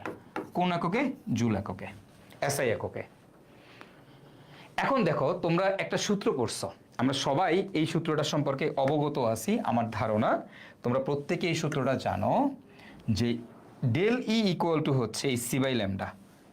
Del E equal to এই সি ডিভাইডেড বাই ল্যামডা। এটা কি তোমরা জানো? এই সূত্রটা জানো কিনা বলো তো? এই সূত্রটা জানো কিনা? আমরা এই সূত্রটা শিখছি, দেখো তো, এইচ নিউ, ই সমান সমান এইচ নিউ, এটা তোমাদের আমি আগেও পড়াইছি। ডেল ই সমান সমান হচ্ছে এইচ নিউ, নিউ মানে কম্পাঙ্ক, আর কম্পাঙ্ক ইকুয়াল টু হচ্ছে কি এইচ ইন্টু কম্পাঙ্ক ইকুয়াল টু কি সি বাই ল্যামডা। সি মানে কি? আলোর বেগ, সি বাই ল্যামডা। তো এটাকে আমরা লিখতে পারি এইচ সি বাই ল্যামডা। হ্যাঁ, বলো তো এই সূত্রটা এটা কি তোমরা কোথাও দেখছো কিনা বা কখনো দেখছো কিনা? এই সূত্রটা ফিজিক্সও ছিল তোমাদের। ই সমান সমান এইচ নিউ, এটা আমি তোমাদের পড়াইছি। আর নিউ সমান সমান হচ্ছে সি বাই ল্যামডা, মানে বেগ বাই তরঙ্গ দৈর্ঘ্য। জানি জানি এটা কি আমরা জানি? বলো, এটা কি আমরা জানি? জি ভাই, প্রথম ক্লাসে পড়াইছি। আচ্ছা, সি এ nu equal to C by lambda, তাই না? আচ্ছা, ফিজিক্সও পড়ছো তোমরা, গুড। তো তাহলে আমি এখন ডেলি সমান সমান কি এখান থেকে লিখতেই পারি না? দেখো তো, ডেলি সমান সমান আমি কি এই জায়গাতে লিখতেই পারি না? ডেলি সমান সমান হচ্ছে আমাদের H C divided by lambda equal to হচ্ছে minus 2.18 into 10⁻⁻18 into 1/n1 square minus 1/n2 square into Z square joule. লিখতেই পারি, তাই না? লিখতেই পারি। আচ্ছা ফাইন। তাহলে এবার একটা কাজ করি, এইখান থেকে দেখো আমি এটাকে এইভাবে যদি লিখি 1/λ ইকুয়াল টু, দেখো তো, minus 2.18 into 10⁻⁻18 divided by HC. HC, এখন তোমরাই বলো এইচ এর মান কত? এইচ এর মান কত? 6.626 ইন্টু 10⁻34।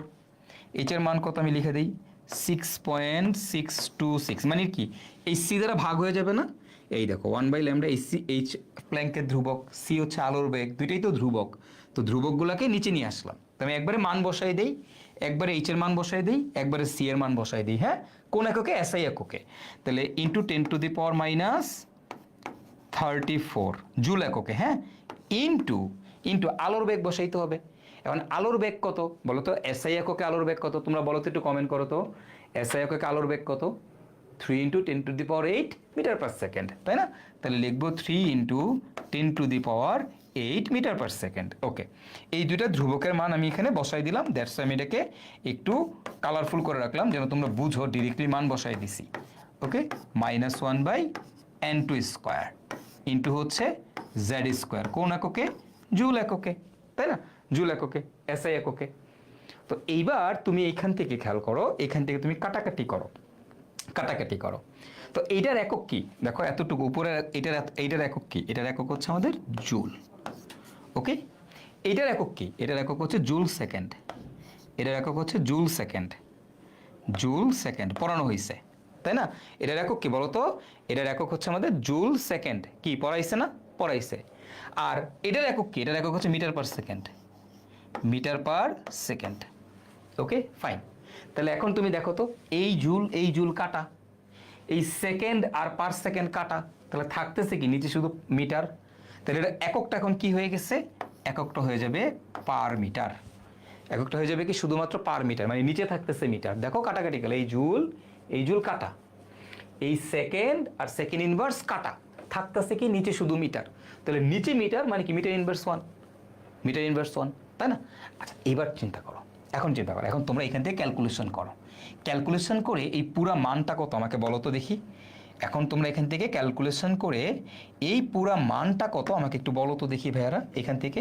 তাহলে আমি কি বলতে পারি, 1/λ ইকুয়াল টু, এখান থেকে তোমরা এখন আমাকে বলবা আমার এখানে পুরা মানটা কত, এই মানটা কত আসছে একটু ক্যালকুলেশন করে দেখো তো, ক্যালকুলেশন করে দেখো তো। দেখো জেড এর মান 1 তুমি কখন দিবা, কি বললে, হাইড্রোজেন বললে। যদি বলতাম হাইড্রোজেন পরমাণু তখন জেড এর মান 1 দিব, অন্য কোনো পরমাণু হলে জেড এর মান 1 হবে না। যদি বলতাম লিথিয়াম তাহলে জেড এর মান অন্য হবে। তো জেড থেকে, যেটা হলো যে কোনো পরমাণুর জন্য, আমরা এখন যেটা করতেছি এটা যে কোনোটার জন্য, যে কোনো পরমাণুর জন্য হিসাব করতেছি। হাইড্রোজেন হইলে জেড এর মান 1 বসাই দিব, কোনো সমস্যা নেই, আমরা যে কোনো পরমাণুর জন্য হিসাব করতেছি। তোমরা একটু ক্যালকুলেশন করে এখন আমাকে বলো তো এই ধ্রুবক এগুলো একটু ক্যালকুলেশন করে দেবো, মানটা কত আসছে, মানটা কত আসছে তোমরাই আমাকে একটু বলো, আমি বলবো না, তোমরাই বলো কত আসছে। ক্যালকুলেশন করলে মানটা কত আসবে? 109, শাবাশ, 109,67800। এটা ক্যালকুলেশন করলে একদম অ্যাকুরেট ক্যালকুলেশন করলে আসবে 109,67800 into 1/n1 square minus 1/n2 square into Z square. কোন এককে আসছে? পার মিটার এককে আসছে। কোন এককে আসছে? পার মিটার এককে আসছে। এককগুলোর একটু অন্য কালার দিই তাইলে বুঝতে সুবিধা হবে তোমাদের। জুল, এটাও জুল, এখানে আসবে পার মিটার। ওকে, তো এই হচ্ছে কাহিনী। এখন এটাকে যদি আমি সেন্টিমিটারে কনভার্ট করি, তাহলে কি আসবে? 1/λ ইকুয়াল টু 109,678 পার সেন্টিমিটার। এবার কিন্তু পার সেন্টিমিটারে কনভার্ট করবা, ঠিক আছে? এটা মিটার পার মিটারে আছে, পার সেন্টিমিটারে নিয়ে গেলে 109,678 into 1/n1 square minus 1/n2 square into Z square. এককটা কোন এককে চলে আসছে এবার? এই এককটা চলে আসছে এবার আমার পার সেন্টিমিটার এককে, পার সেন্টিমিটার এককে। So this is the formula will use in our math. আমরা আমাদের ম্যাথগুলোর মধ্যে আসলে এই ফর্মুলাটাই ইউজ করব। আমরা আমাদের ম্যাথের মধ্যে এই ফর্মুলাটাই ইউজ করব, 1/λ ইকুয়াল টু এটা, এই ফর্মুলাটা ইউজ করব, ঠিক আছে? আর এই যে ইউনিটটা, এই যে 109,678, এই যে ধ্রুবকটা, এই ধ্রুবকটাকেই বলা হয় রিডবার্গের ধ্রুবক, এবং যেটাকে আমরা লিখি হচ্ছে RH। এটা কি বলা হয়? Rydberg equation. কার ইকুয়েশন বলো তো ভাইয়ারা? এটাকে বলা হয় আমাদের Rydberg equation. Okay, this is the Rydberg equation, RH, Rydberg ধ্রুবক, সরি। এবং এটাই রিডবার্গের ইকুয়েশন, এবং এটাকেই বলা হয় রিডবার্গের ধ্রুবক। রিডবার্গের ধ্রুবকটার মান কত? 109,678, 10967। দেখো এই সংখ্যাটা খুব সুন্দর। এই সংখ্যাটার মধ্যে দেখো 6, 7, 8, 9, 10 সব আছে। এই দেখো 6, 7, 8, 9, 10 সব আছে। 109,678 ঠাড়া মুখস্থ, 109,678। রিডবার্গ ধ্রুবকের মান কত? 109,678। ঠিক আছে? একজন বলছে মাইনাস কই, মাইনাস করতেই বই এখানে মাইনাস কোত্থেকে আসলো? ও সরি,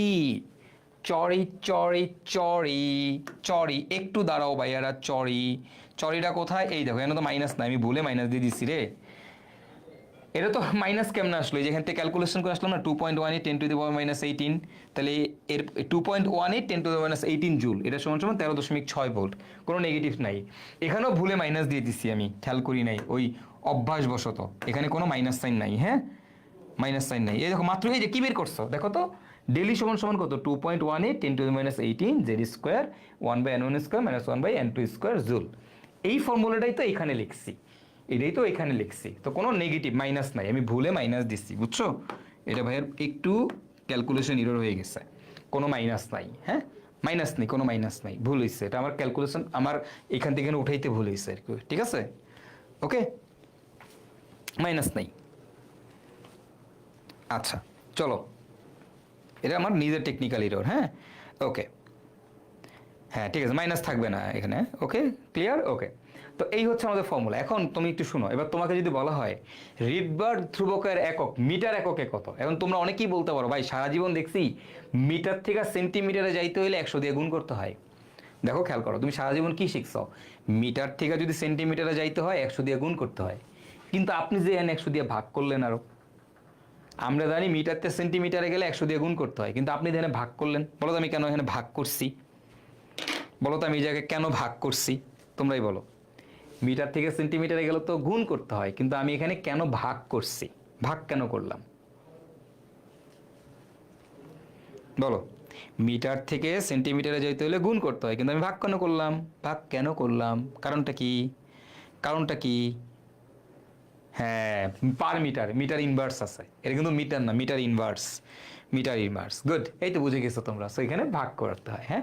এবং এই সমীকরণটার নাম কি, এটা কি বলি আমরা, রিডবার্গের সমীকরণ, এটা কি বলি আমরা, রিডবার্গের সমীকরণ, ঠিক আছে। এবং রিডবার্গ ধ্রুবকের মান কত, 109678 পার সেন্টিমিটার, রিডবার্গ ধ্রুবকের মান কত, 109678 পার সেন্টিমিটার। তো এই সূত্রের অঙ্ক করবো আমরা আগামীকালকে, তোমার জাস্ট এই সূত্রটা জানা লাগবে, প্রতিপাদনেরও কোনো দরকার নাই। তুমি বলো N1 মানে কি, N1 মানে হচ্ছে ছোটটা, মানে যেই কক্ষপথে আসবে, N2 মানে কি, যেখান থেকে আসবে, ওকে। যদি তোমাকে কখনো বলে যে একটা ইলেকট্রন 4 নম্বর কক্ষপথ থেকে 2 নম্বর কক্ষপথে আসছে, তরঙ্গ দৈর্ঘ্য বের করো, তখন তুমি এই ফর্মুলাটা ইউজ করবা। যদি তোমার কখনো বলে শক্তি বের করো, তখন তুমি এই ফর্মুলাটা ইউজ করবা। যদি কখনো শক্তি বের করতে বলে তাহলে তুমি এই ফর্মুলাটা ইউজ করবা, আর যদি কখনো তোমার তরঙ্গ দৈর্ঘ্য বের করতে বলে তাহলে তুমি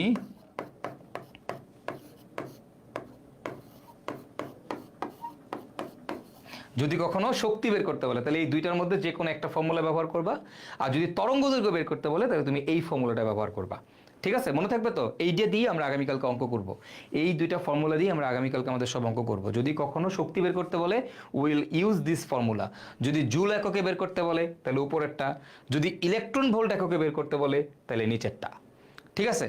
আর যদি তরঙ্গ দৈর্ঘ্য বের করতে বলে তাহলে অলওয়েজ আমরা এই ফর্মুলাটা ইউজ করব, অলওয়েজ এই ফর্মুলাটা ইউজ করবো তরঙ্গ দৈর্ঘ্য বের করতে বললে, ঠিক আছে ভাইয়ারা? ওকে, সো দিস ইজ ইট, আজকের মতো এতটুকুই। এটাই হচ্ছে আমাদের রিডবার্গ ইকুয়েশন, অ্যান্ড রিডবার্গ ইকুয়েশনের প্রমাণটা কি সেটাও আমরা দেখলাম। প্রমাণ তোমাদের পরীক্ষায় আসবে না, তারপর আমি তোমাদের কনসেপ্ট বোঝানোর জন্য আসলে এই প্রতিপাদনটা দেখাই দিলাম, কনসেপ্টটা শেখানোর জন্য।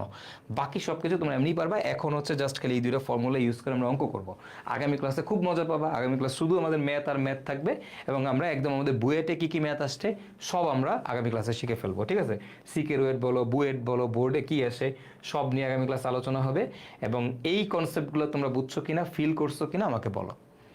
এইগুলো হচ্ছে সব থেকে ইম্পর্টেন্ট কনসেপ্ট এখানে, তারপরে এইগুলো হচ্ছে ইম্পর্টেন্ট কনসেপ্ট, ওকে? তো দিস ইজ ইট, আশা করি তোমাদের এতটুকু বুঝতে কারো কোনো সমস্যা নেই। আজকে খুবই কনসেপচুয়াল কিছু ক্লাস দিলাম, নেক্সট ক্লাসে আমরা হচ্ছে অঙ্ক করব, নেক্সট ক্লাস থেকে অঙ্ক করব, ঠিক আছে?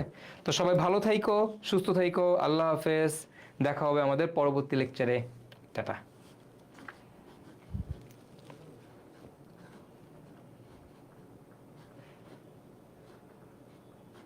আচ্ছা, কেউ কি আসো বুঝো নাই, আমাকে একটু থাকলে কমেন্ট করো তো যে ভাই বুঝি নাই।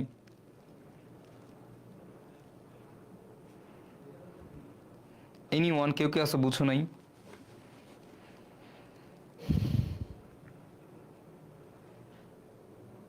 ওকে, সবাই বুঝতে পারছে, মাশাআল্লাহ, ওকে ফাইন, ঠিক আছে। ওকে ভাইয়ারা, না বুঝলে বুঝাই দিব, বুঝতে পারছি, okay, thank you so much. So প্যারা নেওয়ার দরকার নাই, ঠিক আছে?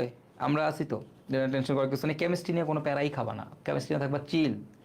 কেন চিল থাকবা জানো? কারণ তুমি কেমিস্ট্রিতে যা পাবা, যা তোমার এখানে শেখানো হবে, তুমি বাংলাদেশের সবচেয়ে বেস্ট কন্টেন্টটা পাবা, বাংলাদেশের সব থেকে বেস্ট কন্টেন্টটা তোমরা পাবা।